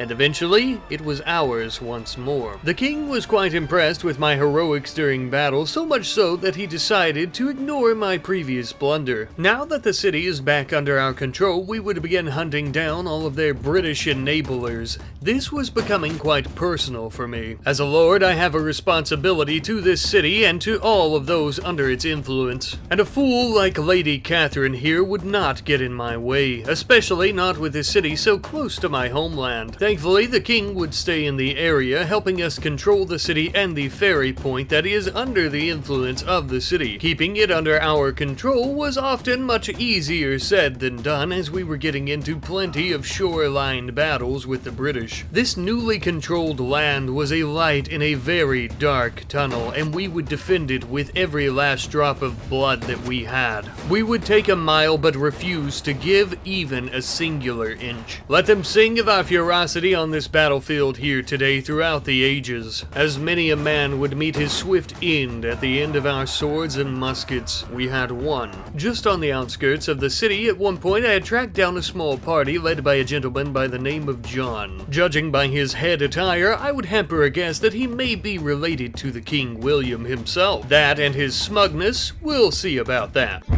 Aw, why so blue, little friend? We'll send word to the king to come and pick up his dog. By this point, British forces seem to be dwindling quite rapidly. As you can see here, Lord Thomas, who was defeated, only had 7 soldiers under his command. Not that we minded, it simply made it easier to make a fair penny off his ransom and the items that he and his men had. We would eventually come upon a fair-sized party led by the noblewoman known as Lady Anne. Though this was our first encounter with her, perhaps she was a new vassal of the king's, or maybe even a mercenary leading British forces against our own. Unfortunately for them, on this fateful night it will be their end, as they are sorely outmatched. As the moonlight would glisten off my steel pauldrons, my aim was true. And upon this night, not a singular shot was missed. Sure, I shot a few horses, but they were enemy horses, so the smoke would cloud around us and fill our eyes with soot. But even the blind could see that this battle was ours. And whether she be a noble lady, as we had suspected, or a mercenary, Lady Anne was defeated. We would return finally to our city of Pembroke and donate many of our troops to the garrison to ensure the safety of the citizens. It is true, though, that the majority of this donation were some simple British militia forces, but we need our more seasoned soldiers with us at all times. We also decided to have a look around our Lord's Hall. We had been so busy ensuring the safety of the city and all those who inhabit it that we hadn't even had a chance to go look around at it. The halls and shelves were adorned with ancient Welsh arts, and above the feasting hall was our very own throne room, littered with the finest of furs and tapestries. An old Irishman could get used to these luxurious comforts. But alas, I must continue my campaign across the lands with the king and his armies. After joining French forces, we would begin besieging Penrith Castle. Over the next few weeks, as we were building siege castles, the lice of my hair became a bit bothersome, so I decided to shave my head.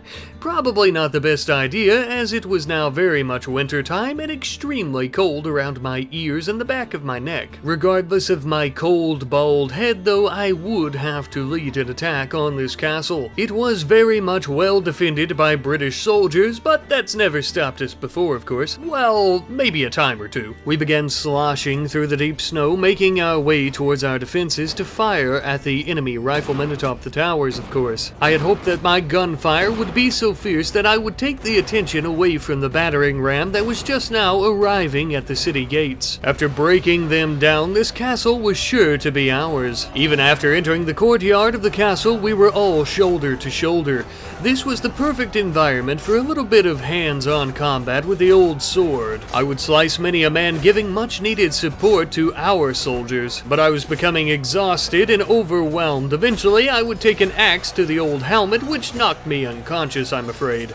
Just add it to my list of injuries, I suppose. Even without my guidance, but also with the help of many a reinforcement, we would end up taking this castle. Yet another victory under our belts, even though our companions had to carry me back to camp and get the dent out of my helmet. This will almost definitely not be the last time we have to liberate this castle, as it seems to be a hotly contested area. While we were still here though, I decided to visit the dungeon as I heard that there was a high-profile prisoner here. Upon further inspection, it would appear to be the King William himself, wallowing around in the mud like a pig. Ironic that he be subjected to the same treatment that he oppresses others with under his rule. It's such a shame that he's worth more alive than dead, but his day too shall come. The best part about being the Lord of Pembroke was that we could actually control the ferry point into Ireland from the city, meaning of course that we had easy passage into our homeland anytime that we liked. This would also make it quite easy for us to travel to Ireland to try and hunt down any enemy parties that we could come across. Many of their forces seemed to have scattered here after we had invaded their homeland, but nowhere would be safe for them as I continued to swell my ranks with Irish militiamen. Many of them wanted these occupiers out of their beautiful snowy hills just as bad as I did. Something, of course, that I and my kinsfolk share in common. Slowly but surely, we shall root them out of every crevice of this land. Seasons come and go, wars begin and end, but my objective will always be the same. And the lengths that I would go to free this land from its occupation know no bounds. For freedom and liberty run steaming hot through my veins, and my steel shall cut through every barrier that awaits. By this point in the war, I was quite well known around these lands. Our enemy, Lady Helen, even spoke of how my name strikes fear in men's hearts, as it damn well should. Let them whisper in the shadows about me while my pony prances around their corpses on the battlefield. But all good things must come to an end, and as did the war with the British and our campaign through their lands, with them not only surrendering to us, but also having to pay us dues after the war ends. Now, with threats to Pembroke no longer an issue, we decided to make the very long journey back into France.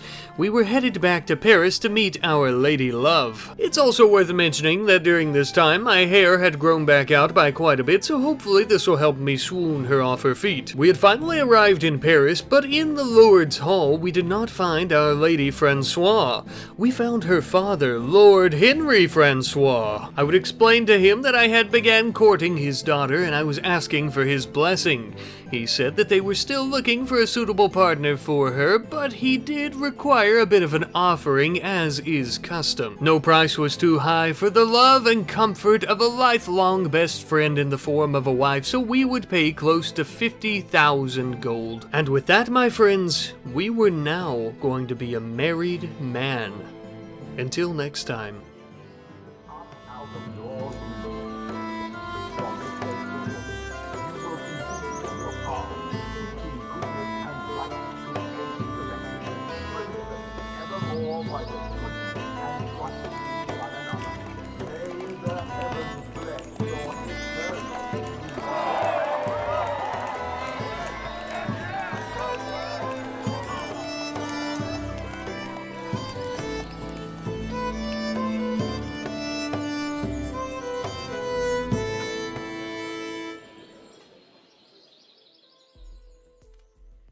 Hello there. We've really got to stop meeting like this. It is I, your Irish champion of the arena, as well as the battlefield. The last time we spoke, we were taking over portions of Great Britain, and the King of France even granted me rule over Wales. Oh, and I got married to the love of my life.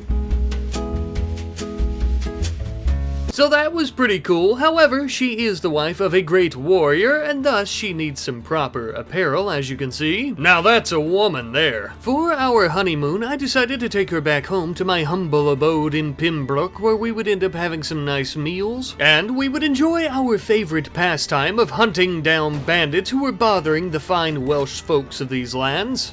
Ah, we'll never forget these days together. And I must say that our honeymoon must have been going quite well because, well, my wife is now pregnant. I was completely overjoyed by the news, and to make matters better, we were back at war with Great Britain. We would have to travel back across the ferry point to join the fight, as we were in France during this time, visiting the in-laws. You know how it is. It wouldn't be long at all, though, before we began causing a bit of mischief to the local militia, just as well as completely outnumbering and dismantling British forces. Kill them all! Ah, yes, I live for the action and for the liberation of my nation. Now, you might think I had to put my honeymoon on pause and that this might have been a little bit of a disturbance, this war and all. On the contrary, though, we thought of it more like an extension of the honeymoon. One particular battle in the hills of England was of interest. Our forces were completely outnumbered by Francis and Marigold's parties, but their peasant warriors wouldn't be able to take on the might of the French. I remember the smell of the rain and the mud before the adrenaline started pumping through my veins. We were on the move now, like a mighty bear hunting down a pack of deer. Even my wife, who was with child, was so brave and courageous during these battles, serving under our mighty banner. As the battle began, we were immediately winged by a rifle, but we had managed to take out one of their leaders. This is a trend that we would also attempt to continue as well. With two of their generals defeated, we very well might have a chance at winning this. Without the guidance of Arthur and James, their men were completely disorganized, making them nothing more than cannon fodder, and this battle nothing more than target practice for our soldiers. It was beginning to seem that victory was inevitable, although I will say at the end of the day, even without their leadership, enemy forces had fought quite well, and we barely ended up winning this battle by the skin of our teeth.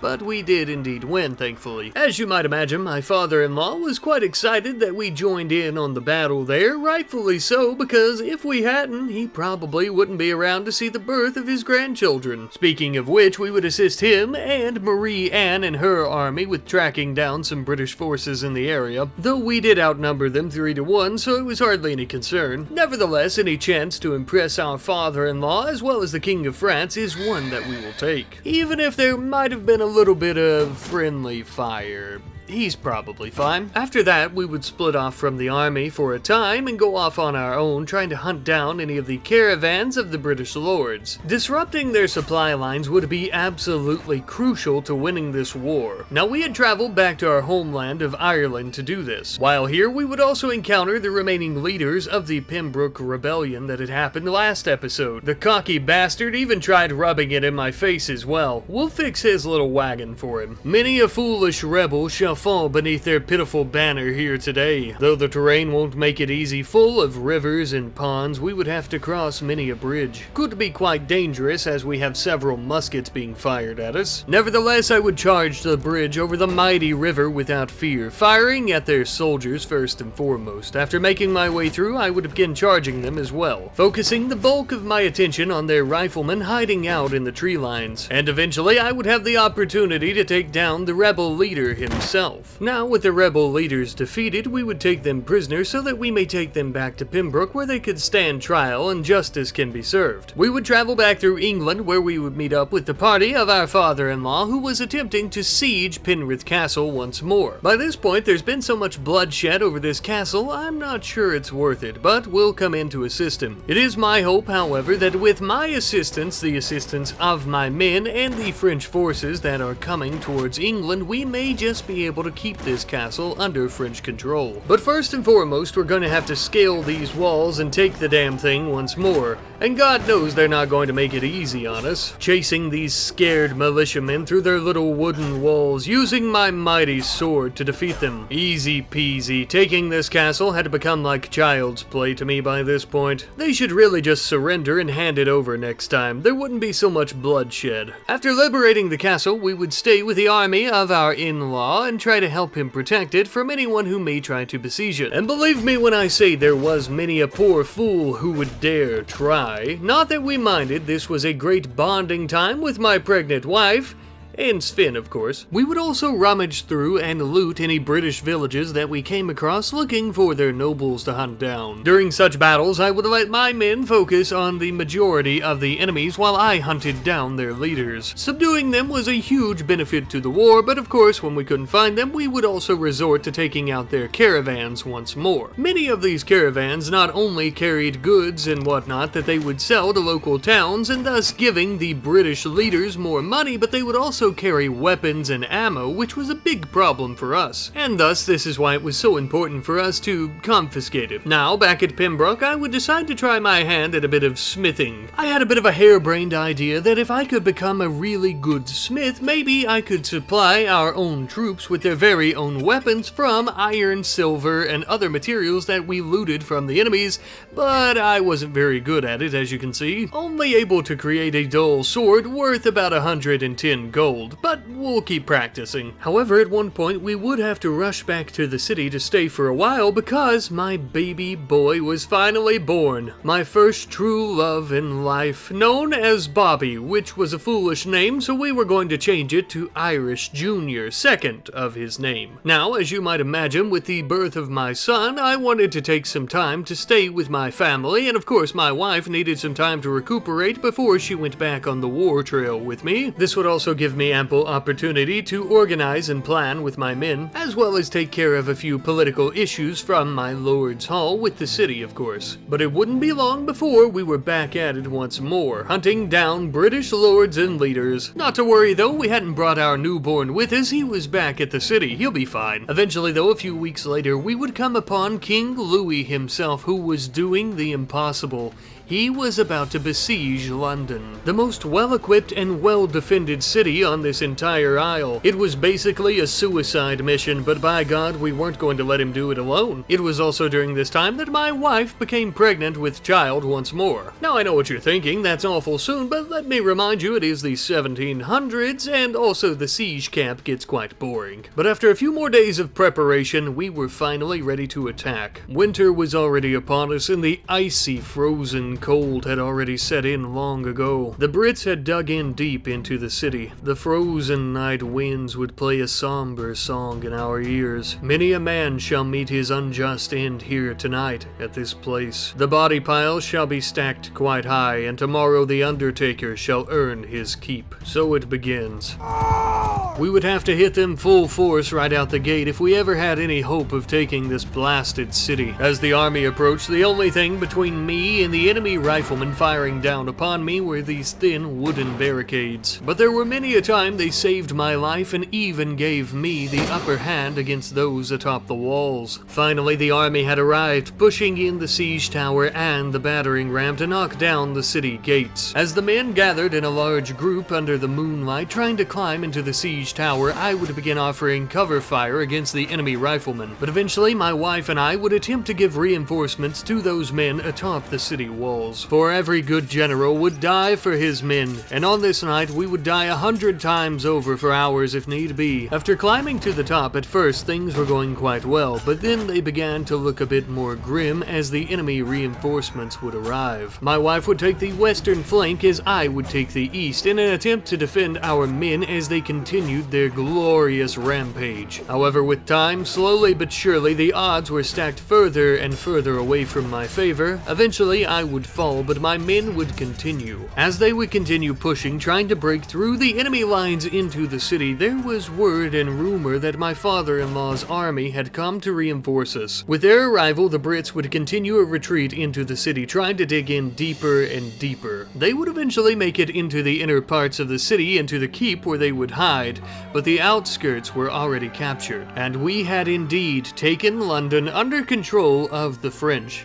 Now, as the forces were in the keep hiding, the king himself would have to go in and clear them out, which he did as we were resting up from our injuries. A few days later, we were feeling much better. We would help try to clear out any enemy forces hiding in the area that were hoping to maybe try to snake London back from us. The Lady Susan in particular would try to test us on this day, a foolish move on her part. part. Positioning our men atop these snow-capped hills, she stood little to no chance against us. They would fire down at her forces as I would knock them from their horses with my mighty sword into the snow. The last few remaining resistance fighters of London went out not with a bang, but with a whimper. Instead of being executed, the fine lady would be taken prisoner and we'll take her back to London to serve trial. The same would happen for any of her companions that were scourging around the area doing the same. We didn't mind at all though, as their gear would fetch a fair price, and it was all for the glory of France and Ireland at the end of the day. Not only had we taken London, but we had also began to move our forces north, where we would encounter many a party such as Henry here. Once again though, as you might imagine, he stood little to no chance against us. Taking London was a massive milestone, but it was simply a first step. If all goes well before this war ends, we very well may own a good 75% or so of the entire kingdom. Or at least that was the plan overall, and that's why we would contribute our forces to the king's when we would attempt to take other castles such as Buckingham, where once again yet another mighty battle and slaughter shall await us here. But with any luck, perhaps many of our men shall survive to see another day. Sieging these castles was always a risky move, even though it was a top priority, because even though we outnumbered them 4 to 5-fold, until we get atop those walls and within those walls, we are always at the disadvantage here. Their positions high atop in the sky would always make us very vulnerable to their gunfire. Climbing the ladders during one of these battles would surely earn you plenty of glory, but it may also earn you a lead ball to the old skull and also earn your wife a funeral shroud for you. Though plenty of veterans and generals alike had much to say about these battles,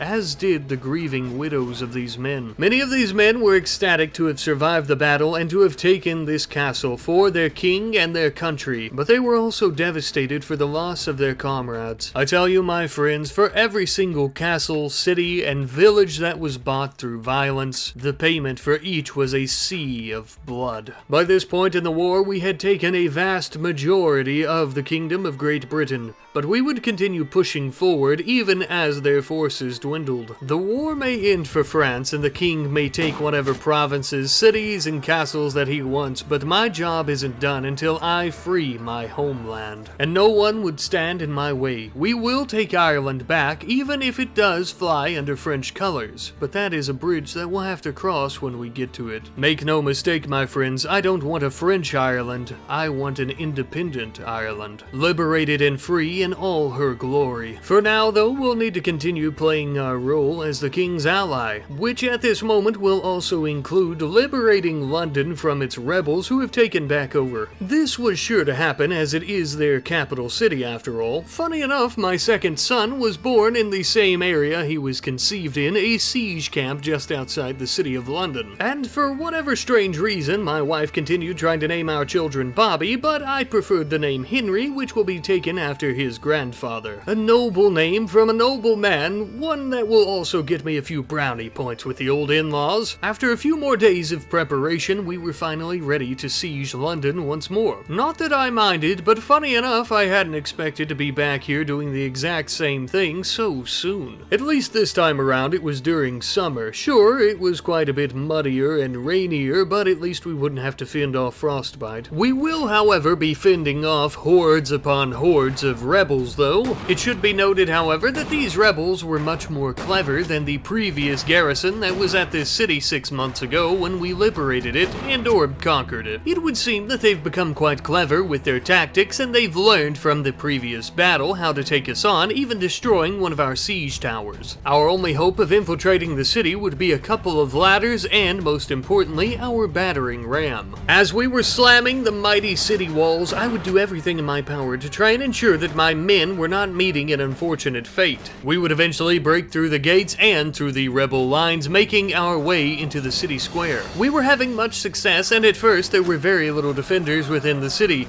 but as I turned my head down the city streets came an entire horde of damn dirty rebels. My men and myself would make a last stand here today on these cobbled streets. Many, including myself, would fall in battle though, unfortunately. My father-in-law and his reinforcements were on their way, but they wouldn't arrive soon enough. Thankfully though, the remaining forces that were under my command would hold them off just long enough. My in-laws' men would manage to push the rebels further into the heart of the city, chasing them every step of the way. Finally, the flames of rebellion were extinguished once more, and London was once again under the control of the French. Even so, there were still a few minor gangs in the city who were loyal to the British Empire. After speaking with a gentleman by the name of Dogface Arthur, we would learn more about one of these said groups. Apparently, this gang is led by a gentleman by the name of Harold Rottentooth, and they've been bothering some of the local shop owners. As an officer in the French military, I shall handle this rapscallion in the name of His Majesty. It's important to mention as well that Dogface Arthur here is also a gang leader himself, but he is loyal to us. Later into the night, he would allow my wife and I command over some of his men, and we were going to settle this little issue once and for all. We were sure to bring some of our own soldiers just in case some of these gang members got a wild hair. We would end up meeting the enemy gang in the city streets, and it was all about to go down. Saber in hand, I would begin cutting down these loyal dogs of the Brits. Truth be told, it was no big deal. We would slash and clash for about 30 to 45 minutes, and after it was all said and done, we of course were the victors. And just like that, with one fell swoop, the city streets of London were much more safe than they were before. Well, at least somewhat. Now, we hadn't planned on charging Dogface Arthur for our work here today since we had a common interest, but he ended up paying us anyhow, so that was cool. Now, to try and help out with the city morale, I thought it might be a great idea if I were to enter the tournament. I'm sure many of the locals would love to try to enter to try and take my head, but it would also be great if I were to crush them and let them know who the boss is, of course. However, many of the most interesting and most experienced contestants in the tournament were actually many of our Frenchmen themselves. At the very least though, we're putting on a pretty darn good show for the peasants of the city. Nearing the end of the tournament, I did notice that we had quite a few German soldiers that were in the tournament as well. They, of course, were hardly any match for us, and our resolve, especially during a competition of pistols. However, the main champion was a Britishman, and I only bring this up because I felt it was quite important for the citizens to see me kick his ass. Continuing with the good news of the day though, my wife was pregnant once more. I know, I couldn't tell you how I do it either though. It would seem I'm a champion all around. Using some of our winnings from these tournaments as well as the spoils of war, I decided back at Pembroke to discuss a purchasing of one of our fine establishments. This establishment and or business is a silver smithy. These fine folks actually take silver ore and turn it into jewelry. As the lord of the city, and more importantly their new boss, I decided to enter this fine establishment and discuss some topics with the workers and make sure everything's going well and make sure they have the tools they need. Because if we take care of them, they'll take good care of our coin purse. And what I mean by that is, as the owner of this establishment, we'll get a good size cut of each sale they make. Now, they do require silver ore in order to operate, something that we could actually find on many British caravans. So now, not only are we compromising their crucial supply chains, but we're also getting plenty of ore that we can actually use at our own business. Speaking of which, it would seem that the French have taken Tralee Castle over in Ireland, and the king has actually granted it to us. An awful kind gesture from him, perhaps one that was done in the hopes that once we conquer Ireland, I won't rise up against him or even try to take it for myself. I suppose we'll have to see. As for now, we have much bigger fish to fry, as we're all voting on whether or not we should actually make peace with Great Britain. Given the fact that this war has been raging on for quite some time, it is becoming quite expensive for us personally as well for everyone else, and the fact that we have a brand new castle in our homeland that we need to get the affairs in order for, I too would also vote in favor of peace with the British. For now. The best part about it is that they'll also be paying our empire tributes, which will also help counteract the effect of us having to pay tributes to Spain from the previous war with them. Perhaps our next war campaign should be a bit further south, if you know what I mean. Those damn payments to the Spanish are affecting our bottom line. But for now, we have other matters to attend to over at Tralee Castle. To think that we're finally back home after all this time, and not only are we back in our homeland, but we also have a place of our own. A castle, a kingdom on the rise. A foothold of light in the dark, desolate tunnel. A foothold to the complete conquering and liberation of our great Ireland. The end of our goal, the completion of our life's mission, is soon on the horizon. Yes, indeed, it won't be long now. Until next time, my friends. Hello again. Back again, the return of the champ, baby. Have no fear, for your Irish papa is here.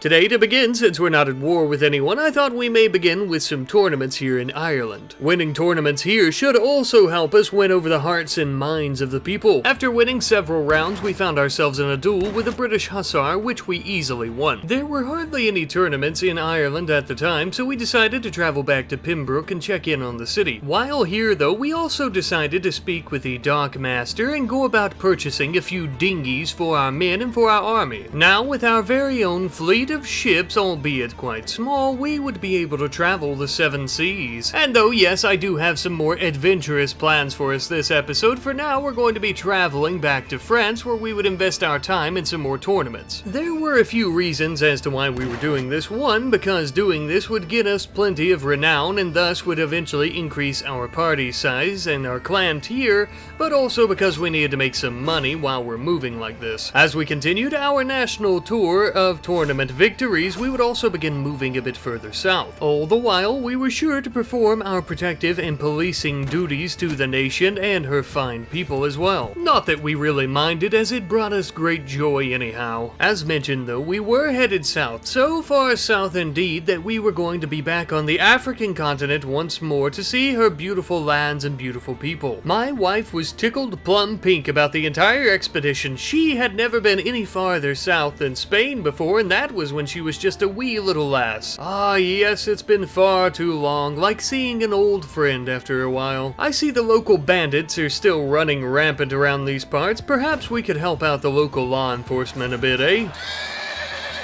We would eventually arrive at the beautiful seaside city of Rabat. Mon amour was very intrigued and delighted by the architecture of the city. Such beauty in these structures here, all from simple sandstone. We came early in the morning because we knew if we waited too long, the marketplace would be absolutely bustling. They had many items on display for sale, beautiful pottery, some of the finest armor and apparel that this region has to offer, and one particular gentleman was selling firearms. I found a rifle. Not just any rifle though, this was a Jezal rifle, a very interesting foreign make. It would seem even their deadly weapons here are just as beautiful as the landscape. It should be noted, however, it took a little bit longer to reload and didn't pack quite the same punch as my expertly crafted flintlock musket. But the projectile was faster, and more importantly, it was much more accurate as well. I decided to purchase it as a souvenir of our travels, but perhaps a bit of target practice is in order.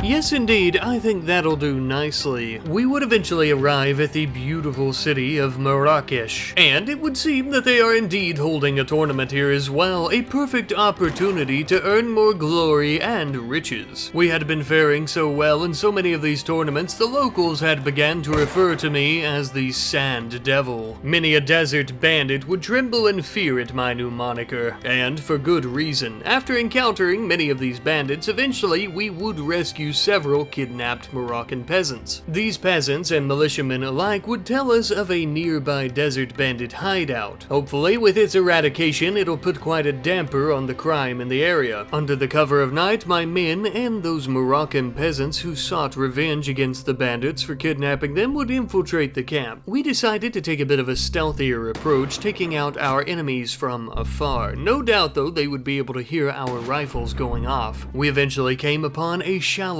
cave system within the mountain. It would seem that the bandits have made this their home. Like a bunch of rats scurrying in the dark, we would exterminate them. The scourge and filth of this desert would be cleansed by our mighty hands, and we took great pride and joy in our civil service to the nice folks of these lands. Eventually, the captain of this sorry outfit would approach us and request a duel with myself. Just as all the others thus far, a man without honor challenges me to an honorable duel. Very well then, sir. Very well.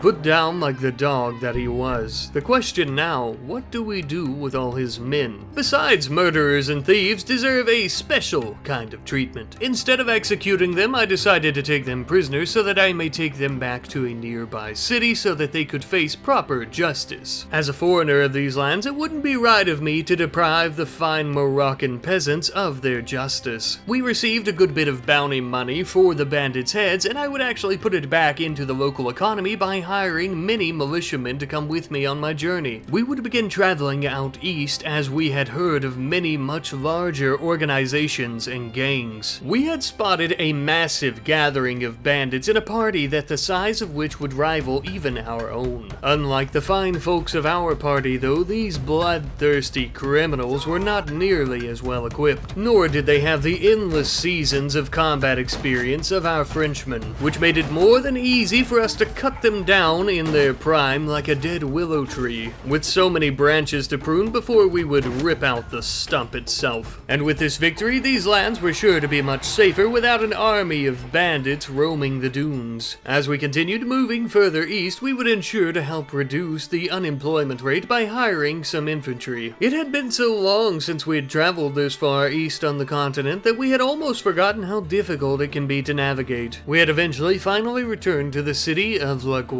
They too seemed to be holding a tournament in the city, and for old time's sake, I decided to try my hand at it along with Sven, of course. You could imagine our excitement when the two of us found out that it was a rifle competition and we easily won. Nothing like memories made with your best pal. While exploring the city markets, we would come upon a new foreign type of weapon known as an Abyss gun. It seemed to be some type of hand cannon as it had incredible damage but was extremely inaccurate and slow to reload. It did look mighty majestic, however, so there's that. Near the city of Laguat was yet another desert bandit hideout. This would be the perfect opportunity for us to try out our new weapon. We would bring many soldiers from the nearby towns as they knew these lands much better than anyone else. And as night fell, we began to make our move once more. It was also during this time that I realized just how inaccurate this new gun was. I did finally manage to hit one gentleman right in the chest with it, completely caving in his chest cavity.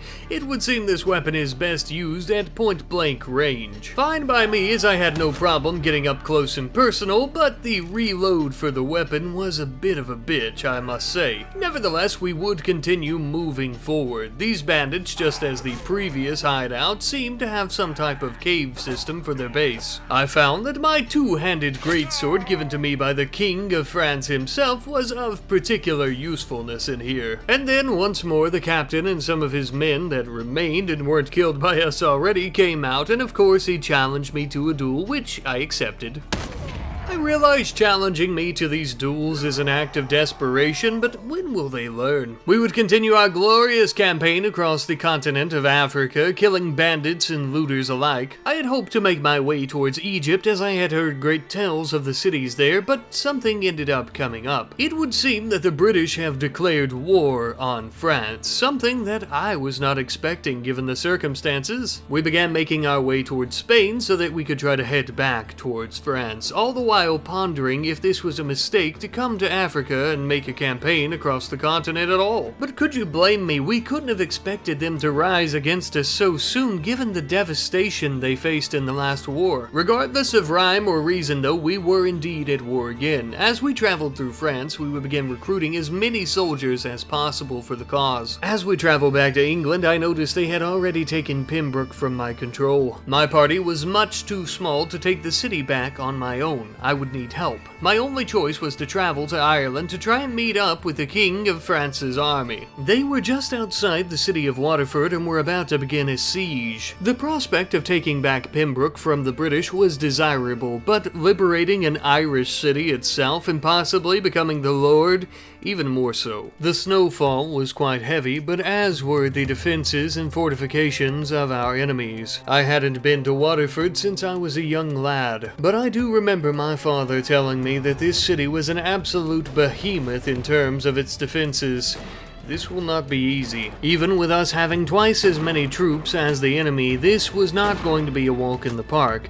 I would do my best to try and defend the siege towers as well as our battering ram from the riflemen atop the city walls. But there were more than a few times where the retaliatory fire had me and our soldiers pinned down behind barricades. During the chaos, I would eventually locate my wife, who actually seemed to be faring quite well on her own. Perhaps we actually have a hope of taking this city after all, but it takes more than confidence and bravery to scale these mighty walls and take out those atop them. Once again, during this time, I would focus my efforts on the enemy riflemen, trying to distract them from killing our soldiers who were climbing the ladders. I had lost hope though when I noticed that one of our siege towers had been completely destroyed and those who were pushing it killed. Our battering ram had seen a little more success, as all of those who tried to infiltrate the gates were killed as well. The king and his men had finally come to reinforce us, but I fear it may be too late. Though it was great that the king had finally arrived to inspire and motivate his men to continue pushing, things were becoming quite dire. For example, I personally had ran out of musket balls, meaning my specialty of long-range combat was nullified and void. My sword is all I had, and I planned on using it to charge next to these brave men and women. I very well may die here today, but know that I die happily in my homeland. Or, so I had planned on doing. But as I approached the group, shots rang out and the king began to recall his men. They were withdrawing from the battlefield, and unfortunately none of my men were among them to help me continue. I too would be forced to retreat, and Waterford was still under the control of the British, and I had completely failed its citizens. After our retreat, we would make the long journey back towards Pembroke and ultimately towards London. The city was rebelling against France once more, and we were here to try and quell any uprisings. By this point, we had been here to liberate the city so many times it was becoming second nature to us. Especially in this case where this uprising was mostly fueled by a few peasants and militiamen that were hardly trained. Though I must say it was this exact line of thinking that led me to underestimate these peasants and militiamen, and thus they had destroyed our siege towers.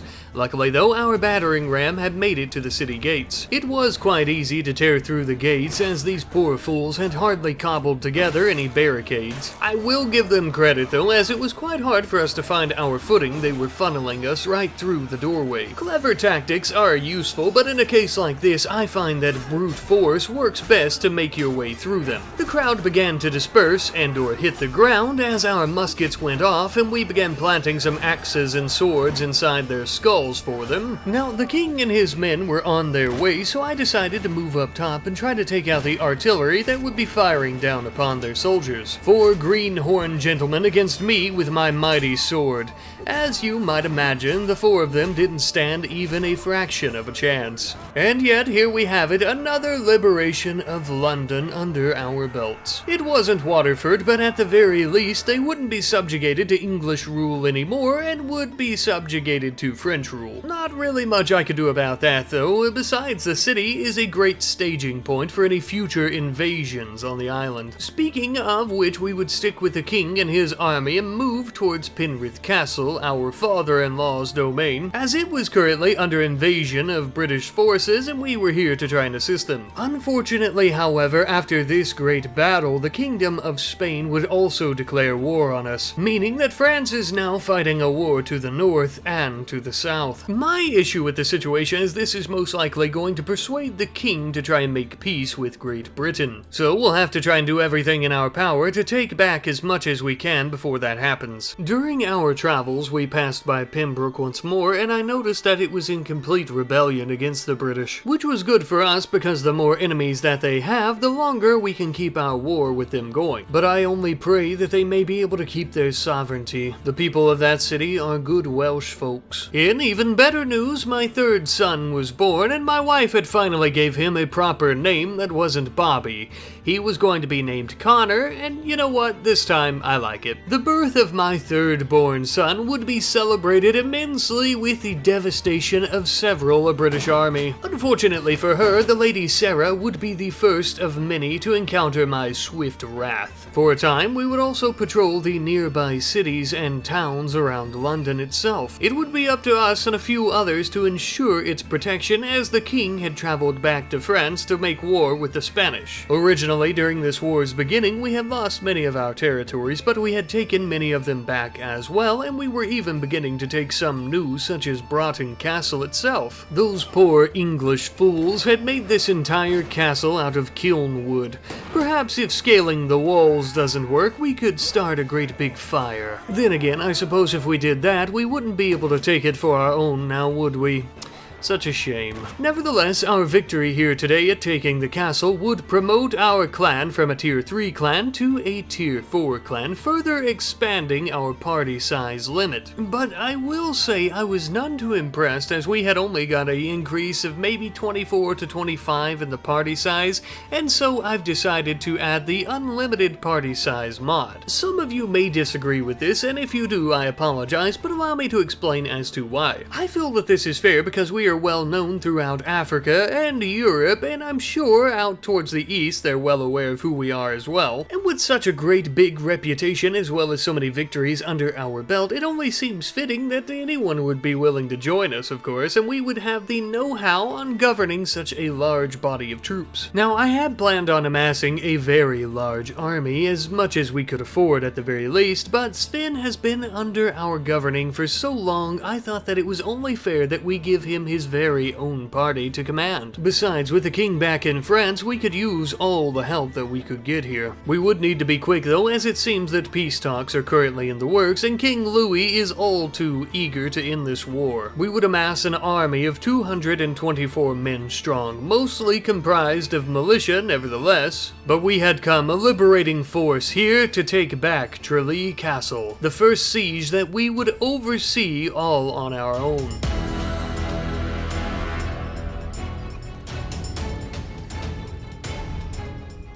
The towers, the battering ram, and even we ourselves were more than ready for this. It was time to begin. We immediately began rushing the walls of the castle. I would stay mounted on horseback for a while until the men had finally reached the gates. My best attempt here would be to try to distract the riflemen once more, and this did indeed seem to be working for the most part. We would have to try to play it as careful as possible, though, as the numbers inside the castle matched our own. By this point, their cannons had already taken out our battering ram as well as our secondary siege tower, but one of them was a shining light in a dark world, our last hope of scaling these walls. I would personally ensure the protection of the tower as we closed the gap between it and the castle itself.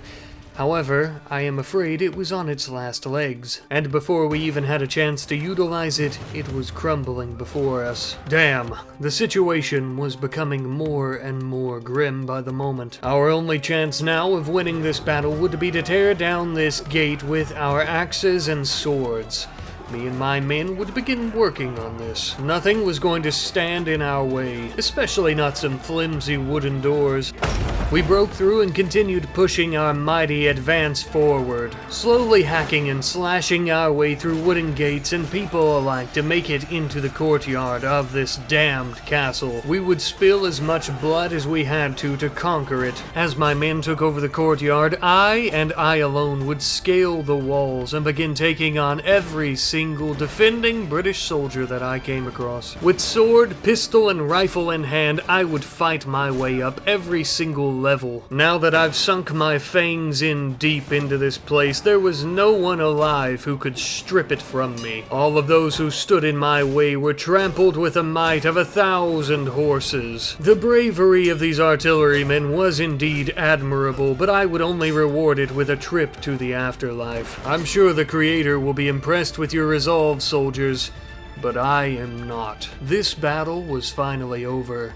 and we had conquered this castle. Our first major victory, a colossal success led by me and me alone. Tralee Castle was liberated once more and under our control, but better yet, free of British oppression. We had lost many of our men during the assault, so we would begin traveling to small Irish towns to try and replenish our ranks. There was still a lot of work that needed to be done, so many large armies that still needed to be conquered on the island, such as the noble Lord John here, who just so happened to be commanding one of the largest armies in the entire country at the time. We'll see what we can do about that. Now, meeting on this flat ground on a dark and stormy night wasn't exactly ideal for a combat, but we did have quite the advantage in numbers, and I was also quite familiar with the Irish landscape, so we should be just fine. I was afraid it'd be quite hard to see, and thus quite hard to fight given the environment and the weather, but they made it easy for us, standing in one gigantic group, like a bunch of confused ducks being circled by a pack of wolves. Truth be told, I'm not sure they could have made it any easier for us to achieve this victory. Yet another glorious achievement of taking down a large army without any assistance from our allies. A vote would come up shortly thereafter for who should be the owner of Tralee Castle, being that we took it ourselves and we were the lord of it before we voted for ourselves,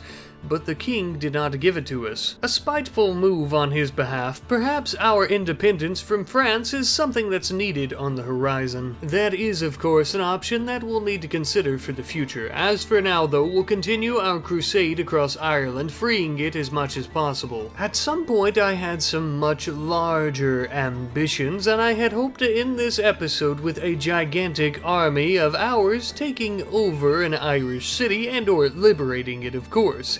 The city of Sligo. No doubt their defenders are dug in deep here. This would be a mighty bloody battle as we hardly outnumbered them. But to my surprise, after many days of building our siege camp, it all ended at once.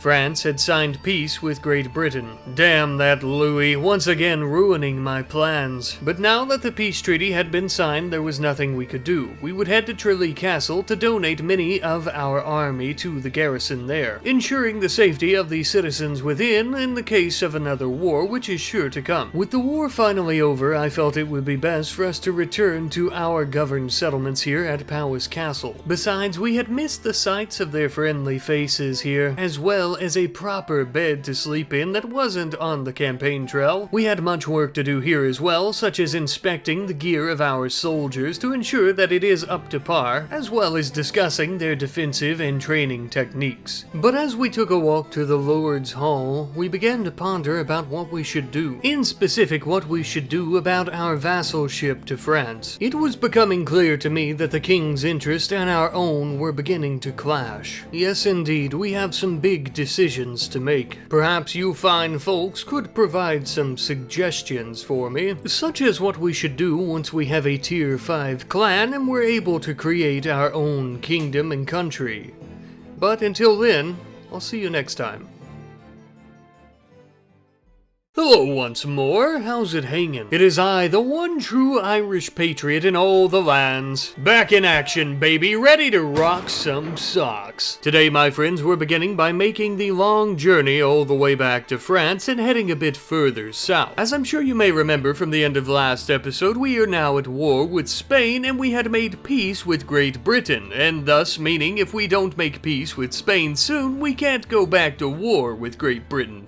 So I'm here to solve that little problem. But first, we're going to be making many a detour, first at Orleans, as well as nearby villages to collect many a militiaman to our cause. We're going to begin by chasing the damned Spanish armies out of our territories. This poor fool has no idea he's facing the sand devil of Morocco, the Irish wolf. Bane of the British, and I have come to conquer. Our opponent was severely outnumbered, and he also had some rather strange attire on given the time time period. Nevertheless, I'm not one to hit a lady outside the battlefield, but unfortunately for you, my lacy-dressed, bearded friend, we are indeed inside of a battlefield. We would make easy and quick work of their forces, winning us our very first victory of this war against the Spanish. Here's hoping for many, many more. We would eventually come upon the army of Maria Ana. Though I'm not all that well versed in Spanish politics, I take it she's probably some type of royal bloodline given the pretty silver on top her head. Lucky for us, crowns don't win wars. Tactics, strategies, and soldiers do. Which is why I position my men high atop these hills with my cavalry hidden by the trees ready to flank the enemy. With very little vegetation hiding their movements, the enemy would be forced to ride through this valley.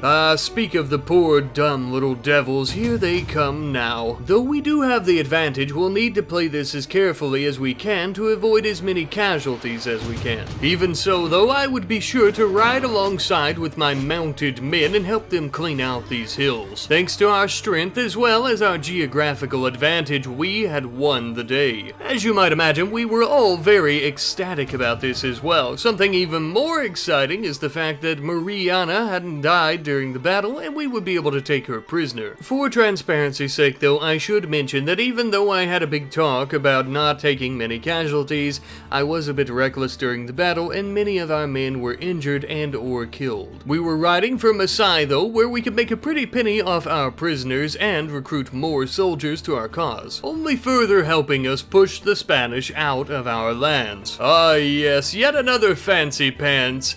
Better get to praying, pal. You're gonna need it. For you are facing the army of the Irish Wolf, and we ride swift as the wind, sharp as the dagger will stick in your chest. As we push the Spanish out of French lands, we would then begin taking the fight to them and going deeper into their own country, chasing down all of their nobles and armies all the while, as you well know, all in the hopes of diminishing their forces just enough so that they'll end up needing to make peace with us, all the while making some money off of them. We had eventually stumbled upon Vauclair Castle with our forces.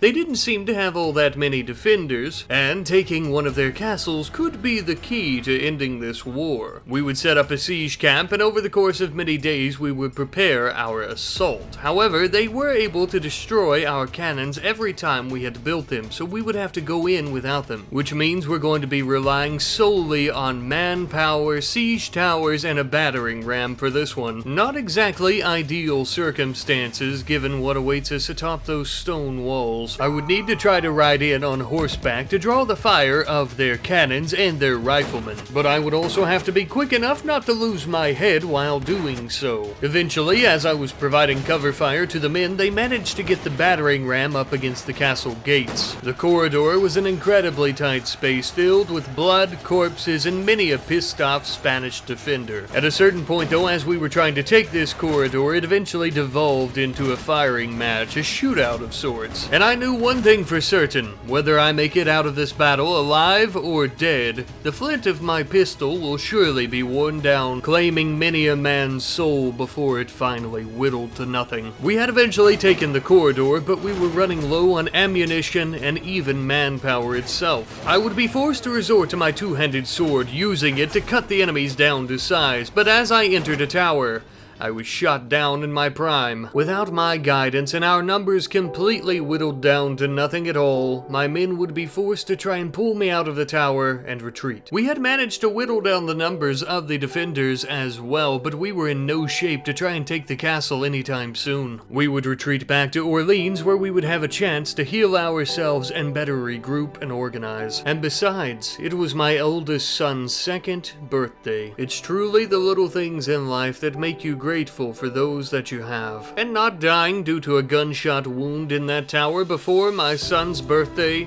Yes, I was indeed grateful. After some time, even with my complete blunder of failing to take the castle, we did eventually make peace with the Kingdom of Spain. Due to my humiliation and embarrassment, I had to reclaim my honor. So now that we're friendly with one another, at least as much as we could be, I decided to go through different Spanish towns and participate in some tournaments. Winning these tournaments would also help me level our clan up to a tier 5 clan, the highest tier possible. Not only would I reclaim my my honor by doing this, but of course I would up my self-confidence, and I would also get some good target practice in with the old pistol. Perhaps showing my true skills once more would deter the Spanish from a war in the future. After a while though, King Louis had called all the nobles and vassals to Paris for a very important council meeting. Though the messenger hadn't told us what the meeting was for, I believe I know exactly what we're going to be speaking about today in this chamber. Ah yes, it would seem that after their own humiliating loss last episode against the British, their French vassals are ready to try and reclaim their own honor. Well, my good people, I couldn't agree more. Though it would seem that our decision was completely at odds with the king himself.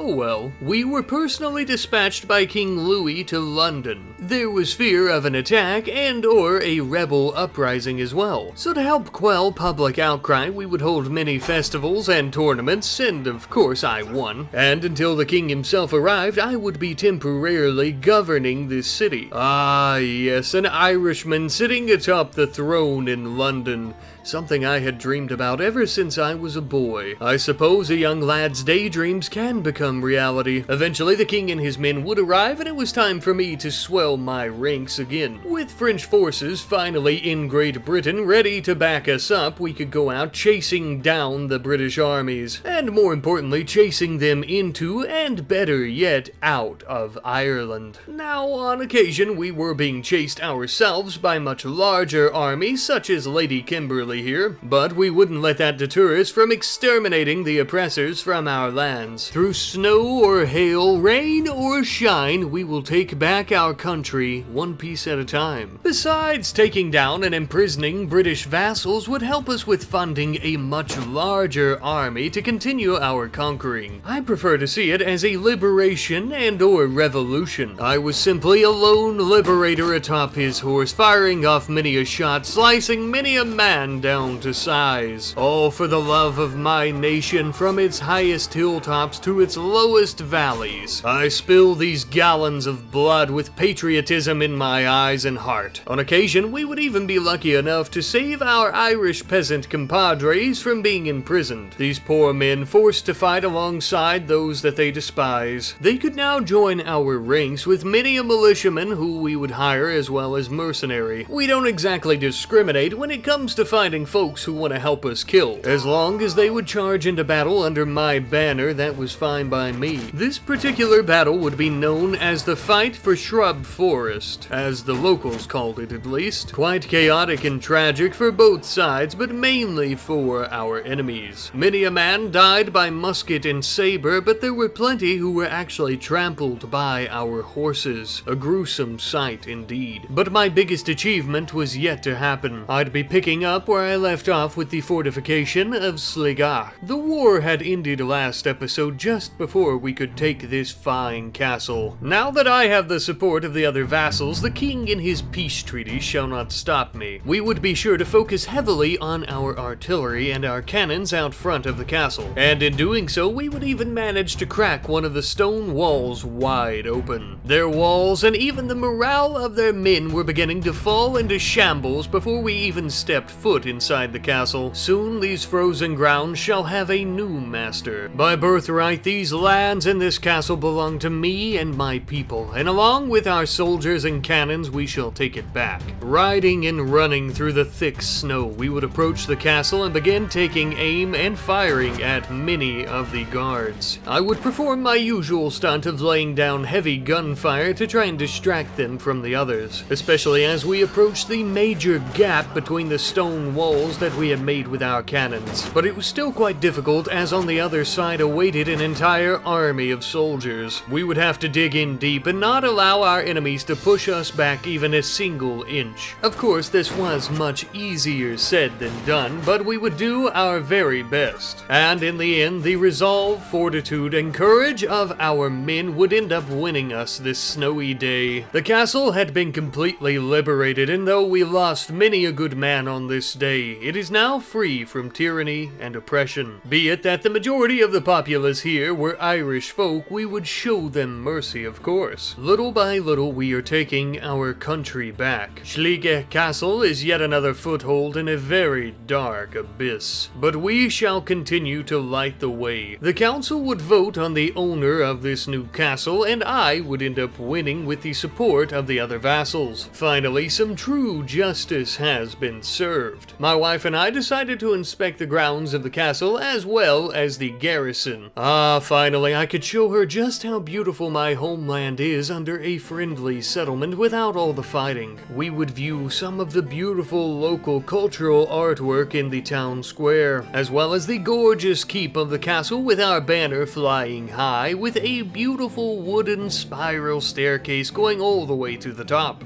It is so good to be home, sitting on my comfortable throne, thinking of our recent achievements, having nice meals and spending quality time with my love. But as you know, the old war trail waits for no one. We had done very well for ourselves thus far, and our achievements were indeed very admirable, but we still had much work to do. For example, now that we are the lord of these lands, many of our subjects had told us about a nearby bandit hideout that would need to be taken care of. I could simply send some of my men to handle this task, but as you know, that's not my style. But every job requires a proper tool, and this job requires a good old blunderbuss. We were quite the novice with this new weapon, but I suppose on this dark, snowy night we'll get some training in. We began to sneak up on the bandits while they were eating their dinner.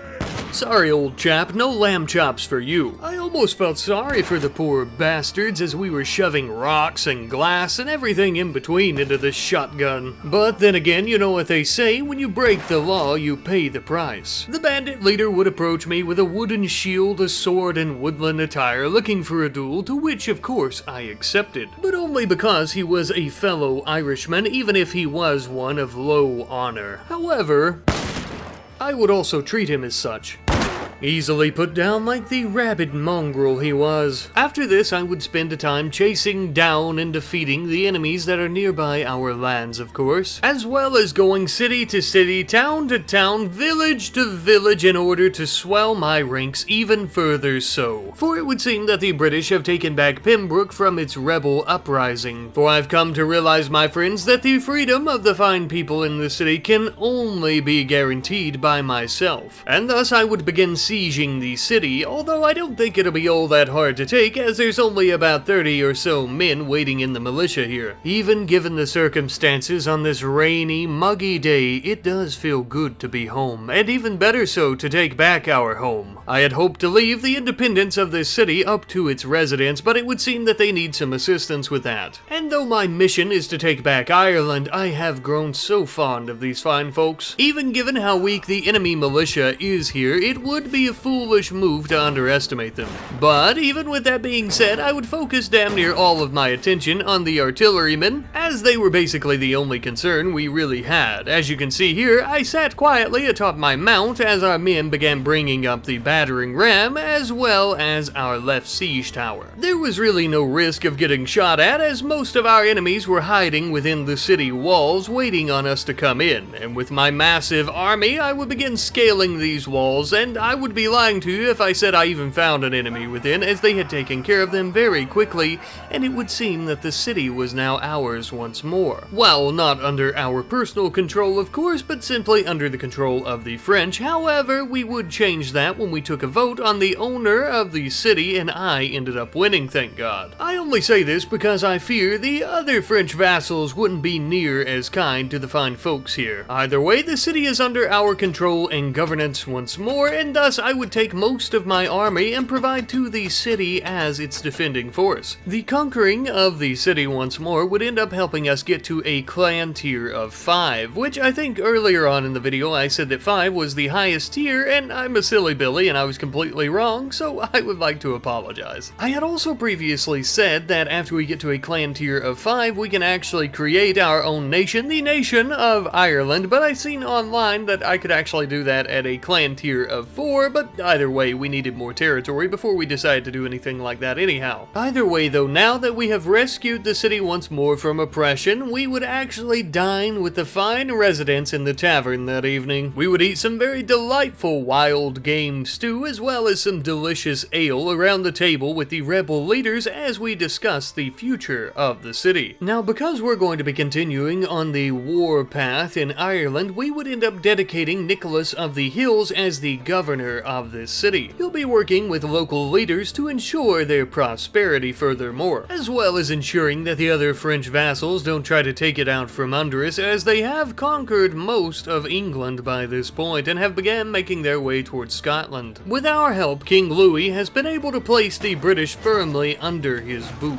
Their forces have essentially been completely decimated by this point, and their lands were quickly becoming those of corpses that the buzzards may feed on. But my true mission lies a bit further west, so I would begin going throughout London and all the territories recruiting a massive army, the likes and size of which that we had yet to ever control under our own. We would have to make this quick, as financially we wouldn't be able to keep an army of this size held together for very long. Dublin and Waterford had far too many defenders in their garrison for us to take, but Galway, we might just have a chance. We were still quite outnumbered by their forces, but if we had set up our siege camp properly and cracked the city walls with our cannons, we might just stand a chance. Or so I had hoped. Turns out that the King of France had once again foiled my plans by making peace with the British. Damn you, Louis, you wretched, greedy bastard, taking up all the territories for yourself and then denying me my own. I believe it's finally time, my friends, time for us to leave the Kingdom of France and begin our own kingdom. We do own enough land and have enough men under our command for us to stand on our own without being propped up by another government. As you might imagine, the king was none too happy with our desertion, though I like to think of it as an independence revolution. We would travel back to Pembroke, as it would have to act as our capital for now. It is time to proclaim a new kingdom, Nicholas. Our nation and its fine people shall be dictated by the language, customs, and laws of the Irish. For we shall lead Ireland, but not only Ireland, a free and independent Ireland. Free and independent from subjugation and oppression of its fine people. With my wife, family, and my fine companions, today we begin anew. Until next time, my friends.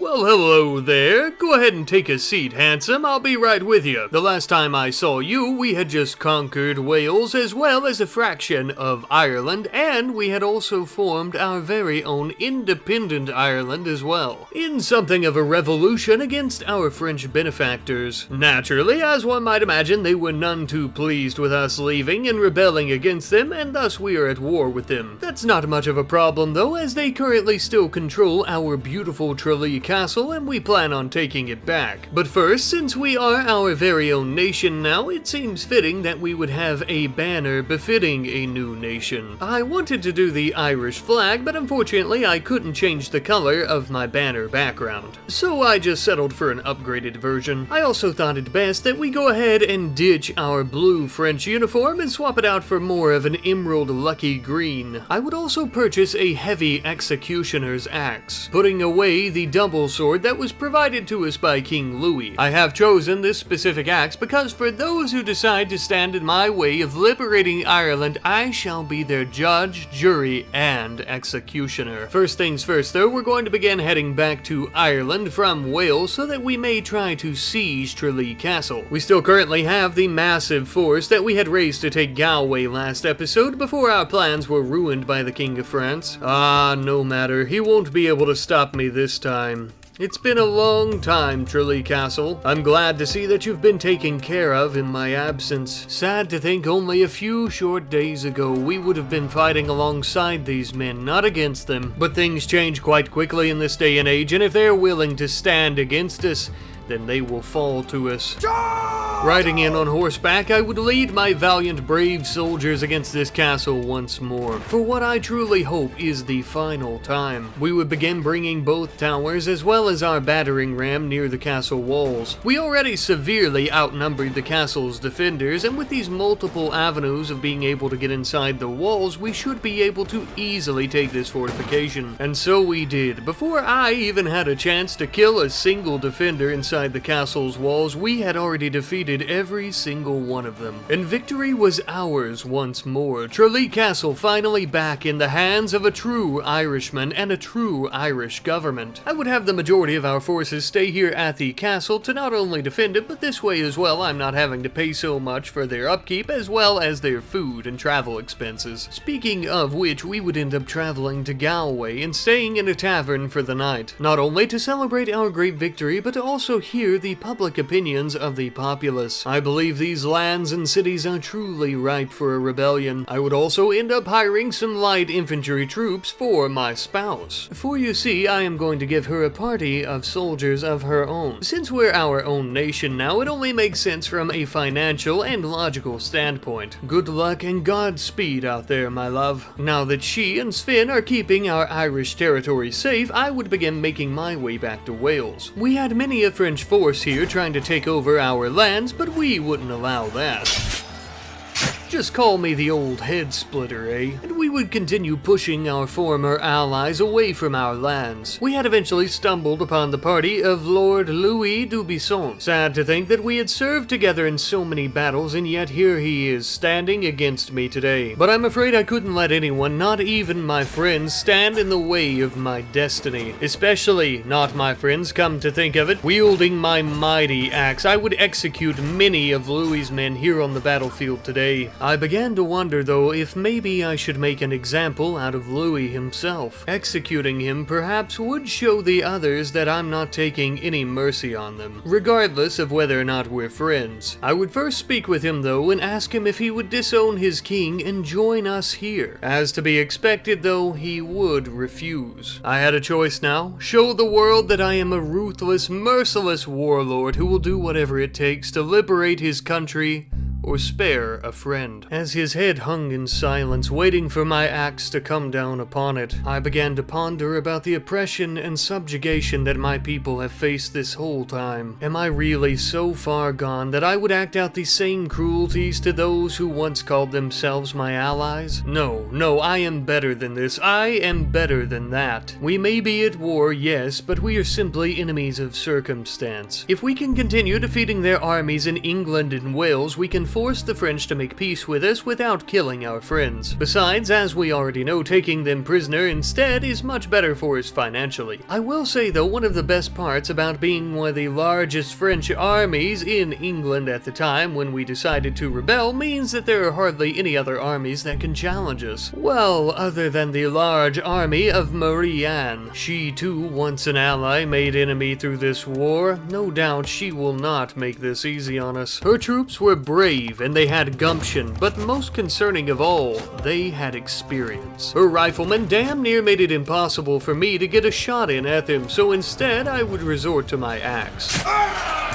This battle in particular was long and very difficult. The only advantage that we had here was sheer numbers. But at the end of the day, that was all that it took to turn the odds in our favor. With the crushing defeat of their largest army on this side of the sea, King Louis would be forced to make peace with us, paying us a considerable tribute every day. This was indeed in his best interest as well, because he was also still at war with Great Britain and had just recently entered a war with Spain. Hopefully, our two nations can prosper together in the future. As a show of good faith, I decided to travel to London and enter a tournament. Okay, as a show of good faith, and also because I love tournaments. Nothing like a good duel, eh? Now that we're finally at peace with France, though, we would have no trouble traveling through their territories to try and make our way out east. For multiple reasons. One, I've never traveled this far east, and two, I was hoping to possibly find some great allies out here. There's a great chance of finding becoming a rough and tough German companion here at Hamburg. But the real task will be not getting lost in this snowy, gorgeous city. Now personally, I didn't speak German, but lucky enough for me, most of the townsfolk knew a little bit of French. I would begin asking around about some loyal soldiers to stand by my side. I did come upon a small group of inscripted people who were going to be joining the army, which was promising, but I need someone with some experience. I ended up taking a wrong turn down a bad alley though, and I was intercepted by a thug. The bastard and his friends tried shaking me down, but as you could imagine, that didn't go too well for them. Normally, I try not to spill any blood in foreign cities if I can help it, but being the Emperor of Ireland, I think I'll get a pass. Besides, they started it. The lands and waterways truly are beautiful here as well, and I had a great view just outside the inn that I was staying at. Speaking of which, staying at the inn alongside me was Owain the Red, a mighty warrior with, well, a red beard and hair, though I'm not exactly sure if that's how he achieved his name. Nevertheless, he told many tales and claimed to be a very skilled warrior, so I decided to hire him as my second. But don't get your panties in a twist just yet. Yes, he seems like a mercenary, but he may be worthy of trust and very well may be worthy of the battlefield. But that is yet to be determined. To try and help us determine this, I decided to take him to the city of Krakow, where we would enter a tournament together. Thankfully, he would be on an enemy team, so we would be able to judge it for ourselves firsthand. He held his own for quite a while, but I must say for someone with such big talk and such tall tales, he didn't perform exactly as I had expected. A tournament isn't the same as a real battlefield though. Let's see how he handles himself with a couple of bandits trying to cut his head off. I must say, all these wars lately, I really miss the days of us just slaying bandits and sea pirates. Oh, and Owain the Red actually done quite well during this battle, and I think he is ready to govern a very small party of his own. By this point, we were headed all the way back home, as the French had made peace with Spain, and I had a fear that they would also make peace with the British before we had the opportunity to declare war. On our way back, we'd stopped in nearby London, and we would actually meet with Lady Elizabeth Charlotte. She was someone we knew quite well, and thus I wanted to try to request her support. After much conversation and much persuasion, unfortunately, she remained unfazed. Nevertheless, though, we would continue forward, giving Owain the Red his very own party to command. Only about 40 or so soldiers, though, of course, since he's new around these parts. He'll need to continue proving himself to us throughout this, but that comes with time, of course. I would personally travel back to Tralee Castle, where I would gather many troops from the garrison there to supply my own army, swelling my ranks to 137 soldiers strong. This wasn't anything extravagant, but it is a start. But my friends, it is now truly finally time, the true and final liberation of Ireland. We no longer declare wars under another nation's banners, we declare them under our own. Perfect timing as well, it would seem, as they are still currently at war with France. Perhaps King Louis will be able to keep them busy over there while we take over Ireland. And so it begins. For our strategy at taking over the Emerald Isle, we're going to be going on the offensive quite a bit here. This way, some of our companions, such as my beautiful wife here and her massive army, may end up taking somewhere like Galway or Waterford without our assistance. Hopefully before she and her troops send our new nation into crippling debt. Going to war and taking down our enemies is always the fun part, but trying to figure out the economy, not so much. Financially though, it helps us out quite a bit when we encounter an army the size of Arthur's here, and we're able to defeat them and sell all of their gear. Ah, Arthur, we've had many a battle against one another,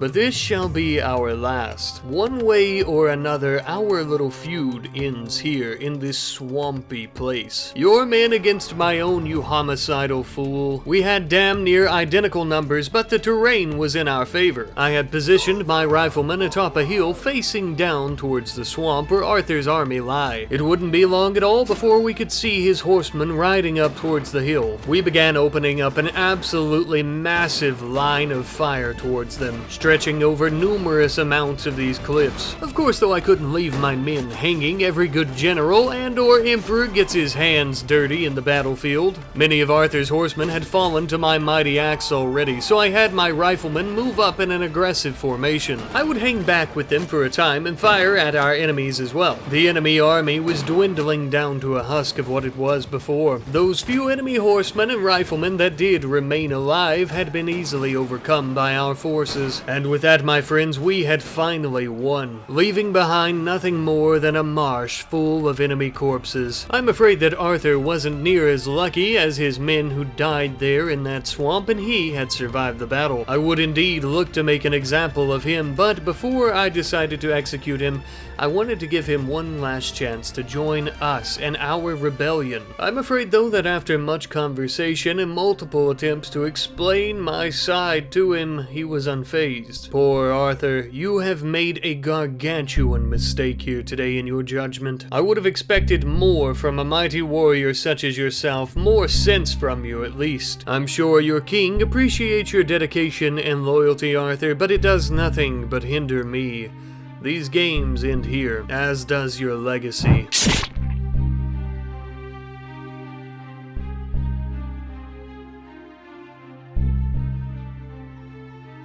As I'm sure you might imagine, with Arthur's execution, many of the British lords were quite upset, such as Lord Henry here, who wasn't all that happy to see me, to say the least. Well, old boy, it's a good thing I didn't come for a tea party or to have a little soiree socializing with you. Not to worry, though, you're hardly a threat to me, so you won't be facing the same fate as your comrade. You're worth much more to me alive than you ever would be dead. As a matter of fact, many of the British lords would not be facing the same fate as Arthur, of course. I don't want the other world leaders thinking I'm a homicidal maniac warlord of Ireland. No, no. Instead, I would keep many of the lords that we had defeated in Tralee Castle as prisoners until after the war is over. This way they can't continue raising armies against us. Speaking of which, by this point, my wife had raised quite the army herself, and I decided to speak with her and see if she might loan me a few troops here and there. You know, not too many, maybe just several or a couple here and there, or yeah, maybe about 800 or so. I think that'll do nicely. The reason for my leading this gigantic army is because I plan on sieging Galway. The King of France may have foiled my plans to liberate this fine city once before, but today he is nowhere to be found. Ah, Galway, your beautiful city walls. I had last been here when I was but a wee lad. Funny, when I was so small, these city walls used to make me feel so safe and snugly warm.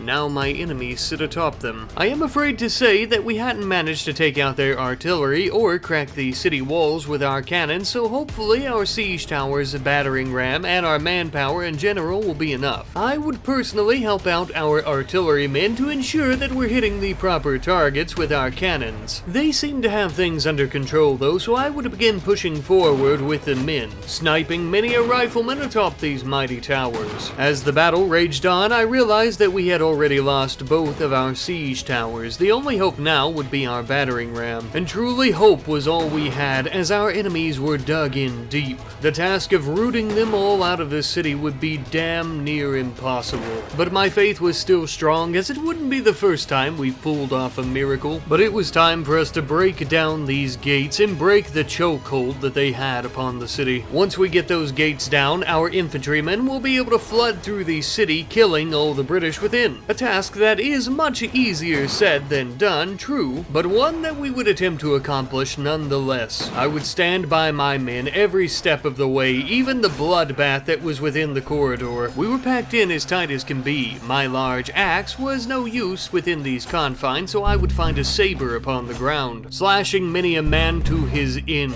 Eventually, though, I and my men within the corridor were completely overwhelmed, and I was downed. With some quick thinking from my soldiers, they would pull me up by the bootstraps and begin a retreat away from the city. We had failed, and the city was still under the control of the British. We had barely made any type of dent in the garrison of the city. We would have to retreat and regroup, as well as rest and heal ourselves for a few days. Though I must say it was incredibly hard to find the time to rest, as we were continuously having to try to chase the British out of our lands. We were constantly getting into many a large skirmish, as many of our men were still very injured. Nevertheless, with our wit and know-how, we would still end up winning these battles, thankfully. We would also end up taking prisoner Ladies Catherine and Elizabeth, both of which being very close vassals to the king and very experienced generals. I'm afraid, ladies, that your heads must roll. As you might imagine, word began to really spread about my merciless executions. In these lands, I was becoming known as Irish the Butcher, the one true Emperor of Ireland. Fitting. After some time, when the majority of my men were finally healed up, I decided to stop in over at Schligeck Castle. I would end up pulling many men from the garrison. Now this may seem like a stupid move, and very well it could be, but I needed men to help me take Galway once and for all. None of us shall truly be free until we are all free. This time around, we had packed enough food to do our men for many months on end. This would be absolutely crucial and vital to taking the city, as this meant we could build as many cannons as need be, put them in our reserves, and then bring them back out onto the front line once the enemy's defenses were down, giving us the upper hand and allowing us to crack the city walls, leaving large gaps in them for our men to go through, which should indeed make it quite easy to infiltrate the city. Not to worry, my fine friends of Galway, this time I shall not fail. I, mounted on my horse, would personally lead the charge through one of the mighty cracks in these mighty Irish walls, personally overseeing the absolute destruction of the city's garrison. And with my mighty axe, I would cast several of these bastards straight into the abyss of hell. My ancestors were with me, smiling upon me on this glorious day. I sat atop my horse like the mighty Reaper himself, taking souls. Nothing would stop me, for my destiny is etched into the universe itself. This is what I was born for. We are the mighty conquering liberators of Galway, flooding throughout the city streets. Those who oppose us will perish and be tossed from atop the city's towers, for these walls were made by Irish hands and they belong to Irish hands. We would continue pushing further and further into the city streets, spearheading a mighty assault against the British. After hours of exhausting battle and several gallons upon gallons of blood spilled, Galway was liberated and under our control. Finally, we've taken it, marking not only the first city that we've taken by ourselves with our very own army, but the first Irish city. Yet another step closer to the entire country. Even with my extensive wounds from the bloodbath that was the siege of Galway, I managed to find the strength to get myself up out of bed and have a stroll through the town. Sure, things were a bit gloomy after the liberation because of all the damage done to the city, but the resolve and strength of these fine people was on full display. Friendly faces everywhere. Celebrations were taking place where people were literally playing music and dancing in the streets, happy about their independence. I can't begin to tell you how much it warmed my heart to see these celebrations taking place, but also to be the sole reason that they're even happening. If only my father could see me now. Sitting atop the Lord's throne in Galway was indeed nice. We have come so far, but there was still so much work left for us to do. Our sweet country and kinsmen are one step closer to our ultimate goal of a free and independent, truly independent Ireland. Even so, though, we do still have an entire half a country to liberate. All within due time, of course. Until next time, my friends. Hello, welcome back to the adventure, my friends. It is I, the Irish Wolf, your champion, the one true Emperor of Ireland. The last time we spoke, we had just sieged Galway and taken it right from under the noses of the British Empire. And in doing so, we now control half of Ireland itself, with the other half still needing to be liberated though, of course. Now, last episode, we made the heads really roll with all the British lords that we came across by executing them, of course, and now everyone seems to think we're a little bit devious and a bit of a butcher. Oh well, that's a shame. Our conquest to free our country is worth more than our reputation. Speaking of which, as we were going out to try and hunt down our enemies, we came across a very large group of enemies that were attacking some of our villagers. I'm afraid that the odds were not exactly in our favor here, but nonetheless we would have to try to protect our people with our very lives. For a true emperor is only as strong as those that he governs. I do very much fear the odds of this battle though, as the majority of our reinforcements are made up of a few militiamen and mostly villagers, while the majority of the enemy's army is made up solely of experienced soldiers and veterans. Nonetheless though, we are not ones to back down from a fight, even when the odds are against us. Given the fact that we were completely outnumbered, I thought it might be best to swap out my rifle for a blunderbuss, and as you can see, every volley that I threw their way was more than successful. unbelievable. All the glass and rocks that I could scrape up to throw down the barrel of this weapon really seemed to come in handy. But the downside to the weapon is I had to get up close and personal to use it, and eventually this would end up costing me my health. I was easily shot off my mount, unfortunately, and now the battle would be up to my soldiers. They would endure a long and harsh, rainy, muddy, muggy battle, and though they were courageous and brave, they were defeated. Many men died here today, and many villagers were captured. We had failed them. Our enemies were victorious, and they had absolutely humiliated me here on this battlefield. They didn't even have the common decency to give me the sweet relief of death. They decided to take me prisoner instead, a foolish move on their part, and exactly what I truly wanted. As I sat in the dungeon at York, I had plenty of time to think of an escape plan as well as battle plans and strategies. Eventually, I would make my daring escape from the city and begin making the very long trek all the way back home, all the while trying to avoid any British armies, and just as well attempting to raise an army of my own from local villages as I began making my way towards London. The city was in rebellion and thus loyal to no other nation. Perhaps I could find some solace here after all, and maybe even some mercenaries to help me out on my journey. As we began to make our way back towards Ireland, we would eventually come upon a bandit hideout just outside of Pembroke. While we couldn't just leave them here, they would terrorize the townfolk nearby, and also clearing out a bandit camp might be just what I needed to a little bit of a confidence boost, if you will. Under the cover of night, we would sneak in, though I didn't plan on doing anything quiet here, as you can see with my weapon choice once more. Though at least for the first little bit here, as we're creeping up through the snow, I didn't want to lose the element of surprise just yet. As I began to execute some bandits with my axe, things got a little bit louder though.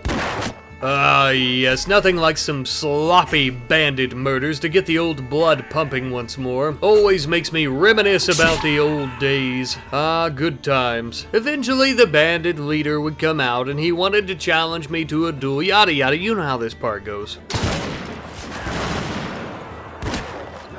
We would easily end up defeating the bandit captain alongside his pathetic little pitiful men, and after doing so and ensuring that the surrounding areas were safe for any villagers who may be traveling, we would continue the trek towards Pembroke, where in a nearby village we would come upon Owain and Sven, who had both raised some pretty mighty armies for the war. I was extremely tickled to see and to catch up with Sven, but I was even more so excited to see his massive army after such a long trek with only a few troops. I would take command of many of his soldiers so that they may help me with my conquering of our great nation, but I would also leave him plenty as well to ensure he can still protect the city. Whereas earlier I had very little hope we would even be able to get our army back up off the ground this episode, let alone take any cities or castles. With this many soldiers, we might just stand a chance at taking Waterford. It was still quite a long shot, as we did outnumber the garrison of the city. The garrison had many experienced soldiers, while our ranks were filled with continental militiamen. Nevertheless, we would begin a siege of the city. Day after day, a grueling process, but our efforts would pay off when I realized that we had cracked both walls of the city with our cannons. Now is truly the time to strike. We had been defeated here once before with the forces of France, but today we stand on our own, and our defeat will not come. With two gaping holes inside the city walls, there would be nothing they could do to stop us from coming right in and taking it. I have the utmost faith in my men, and I am confident in their abilities and in the Irish fighting spirit. Bravery runs through our veins, baby. Even I was surprised with how accurate my shots were, but then I realized that I had brought my blunderbuss once more instead of my rifle. Nevertheless, it was the perfect weapon for protecting our troops as they began to infiltrate the city through the massive cracks in the walls, just as well as some crowd control when we ourselves decided to delve into these massive cracks, causing more than massive damage, gargantuan, one might even say. As our troops began to flood throughout the city streets, they would meet a fierce resistance. Waterford had been under the control of the British and their king for a very long time. Driving them out of this city was like pulling a rotten tree out of the ground by its roots. Possible, yes, but very, very difficult and extremely dirty work. As the battle raged on throughout the night, reinforcements had finally arrived. It would seem that Owain and his men have arrived in Ireland to try and back us up. I knew we could trust that cutthroat mercenary. With their arrival, our enemies would begin making a retreat further into the city to hide within the keep. But by the time that dawn had broke, we were victorious, and Waterford had been liberated. Finally, the city would join the others in its rightful place under the Irish Empire, and its people finally free from subjugation and oppression. To celebrate, we would actually host festivals and games for the coming weeks, something that is sure to put a smile on the faces of all the citizens, I'm sure. Something else I believe will make them quite happy is their safety, so I've decided to donate about half or so of my army to the city's garrison to ensure that they are properly protected. Now, since our empire is becoming a true Irish empire, I've decided to get myself some proper head attire, a crown that is truly and honestly befitting of an emperor. May our enemies and the other world leaders fall to their knees in envy and jealousy. For my more formal street apparel, I decided to go with something a little bit less intimidating, if you will, but still befitting a dapper Irish kingly man such as myself. Now with the proper attire, I could actually walk through the streets of Waterford itself. These fine folks were very resilient, already rebuilding after the damage from the battle. I was quite proud of myself to think that I'd come from nothing, a simple Irish farm boy.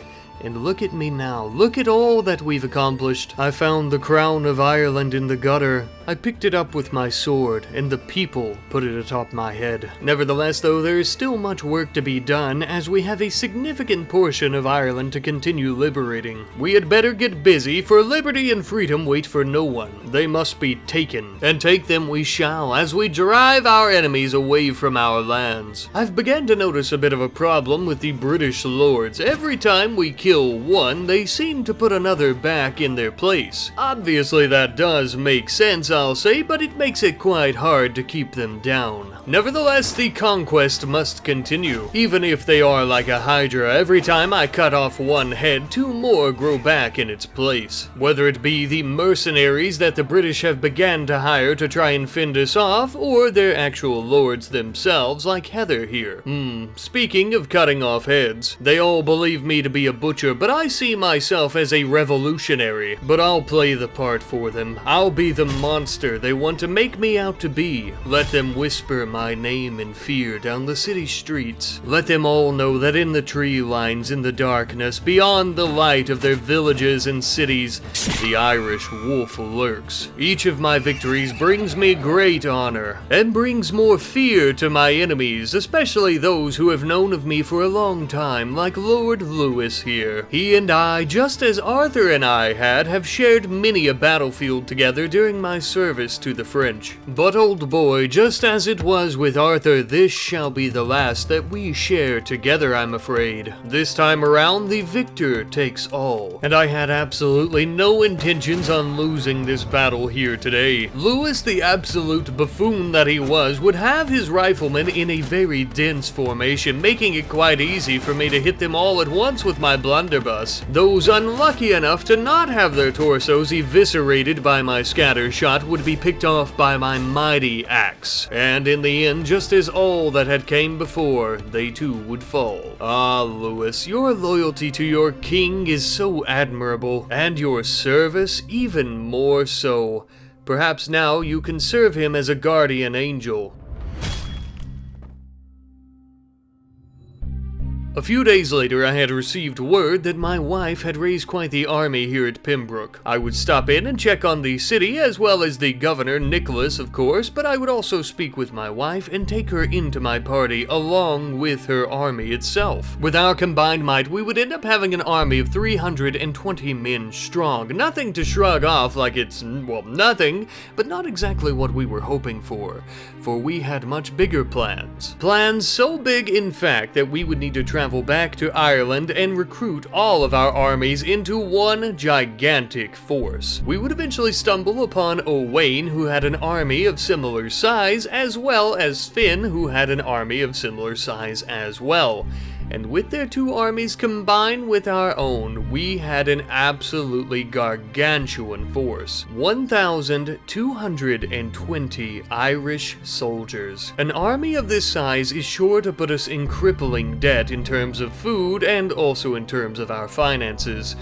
But with an army of this size, we could also take Dublin. The garrison and militia forces of Dublin rivaled even our own army, with it being over 1,000. This would be far from easy. But throughout our time and our legacy here, we're not known for taking on easy tasks now, are we? The brutal siege of Dublin would go on for many a day, replacing our cannons as they fired down upon them, cracking them. But eventually, we would open up 2 large holes in the city walls, making it quite easy for us to make our way through. Our beautiful capital city waiting to be liberated from its occupation, waiting to be taken by its true rightful owners, the ancestors of those who built it. I was grateful to be here today for the opportunity to take back my capital city, and I was even more grateful that all the companions I had made along the way were with me, minus Nicholas, of course. Owain on the cannon, Sven pushing the battering ram, and my beautiful wife would be leading many an Irish peasant who were more than eager to shed blood for their freedom. This is it, my friends.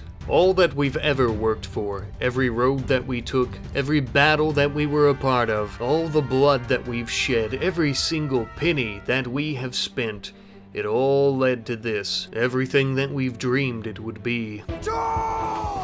And so it begins. This would be the largest and most dangerous battle that we have ever been a part of, let alone commanded ourselves. And because of that, I would try to hang back and guide the troops as much as possible. And with my command, they would begin infiltrating the city itself through the large gaping holes that we had made with our cannons. With my wife at the helm of this battalion, I have the utmost faith and confidence in them.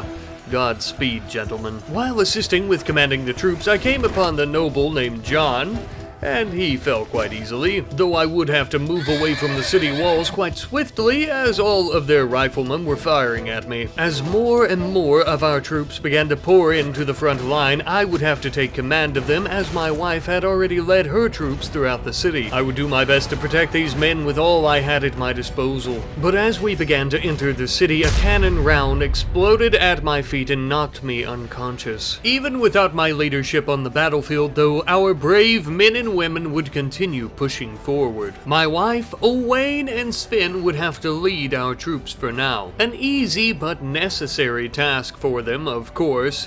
I am ever so glad that we were able to get everyone together for this battle, otherwise we very well would have lost Dublin. But after countless hours of fighting, eventually we were victorious. Dublin had finally been liberated and was finally back in the hands of a true Irishman, and finally under the governance of a true and honest Irish empire. We did it, my friends. We actually did it. We have liberated our beautiful Emerald Isle. My life's goal has finally been completed, and our mission a complete success, though there are still a few loose strings that need to be tied. Sven has been with us since the very beginning. He was and still is our very first true ally, and he has stuck with us every step of the way, and for that I wish to reward him. I have allowed him to create his very own clan. This empire shall be governed by a two-party system of 2 separate clans, but we are still one nation, of course. I would also end up giving Sven governance over Galway, as well as all the villagers and their citizens within the domain of the city. Dublin, of course, with its recent liberation, shall be our capital city, and we could finally take a stroll through these streets, without having cannon and musket balls fired towards our heads, of course. Ah, finally, my love. We did it. I'm proud of us.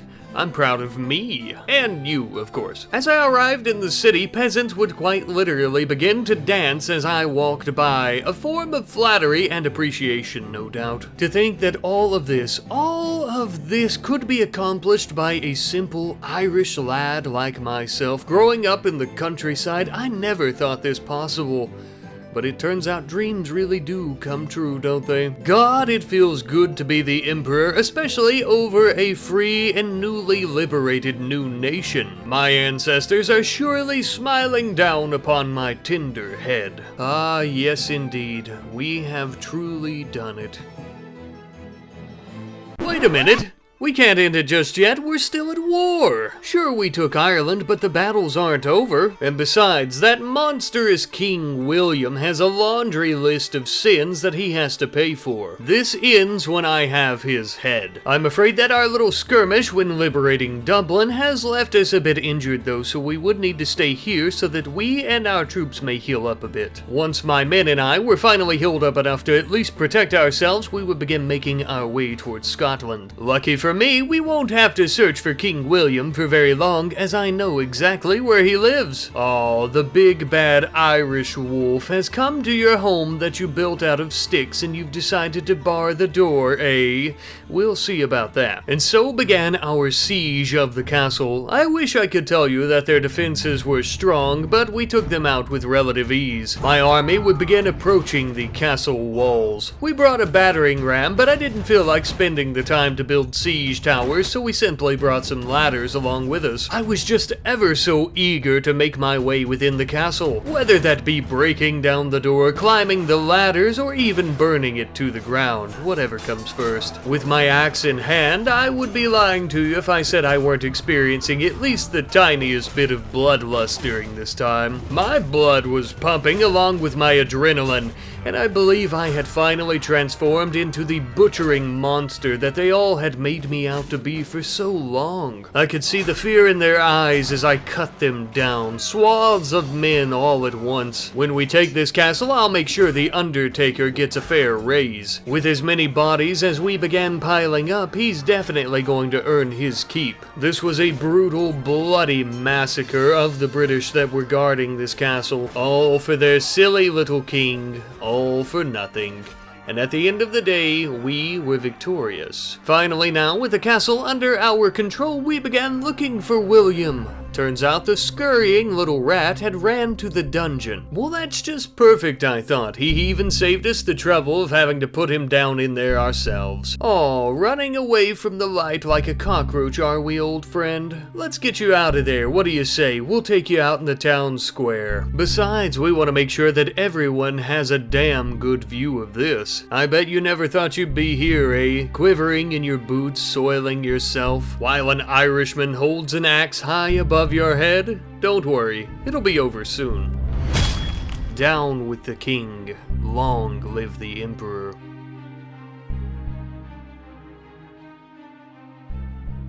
Hello, hello! I just want to pop in here at the end of the video and say thank you ever so much for watching this last episode in the series. Thank you for watching the entire series. And if you're watching this a little bit later on, thank you for watching the entire supercut of the series and sticking around throughout, I think 2, maybe 3 hours. The series is fairly long, but actually about the same length or shorter than the normal ones I do. This is actually the very first series of a different game on the channel that I've ever completed.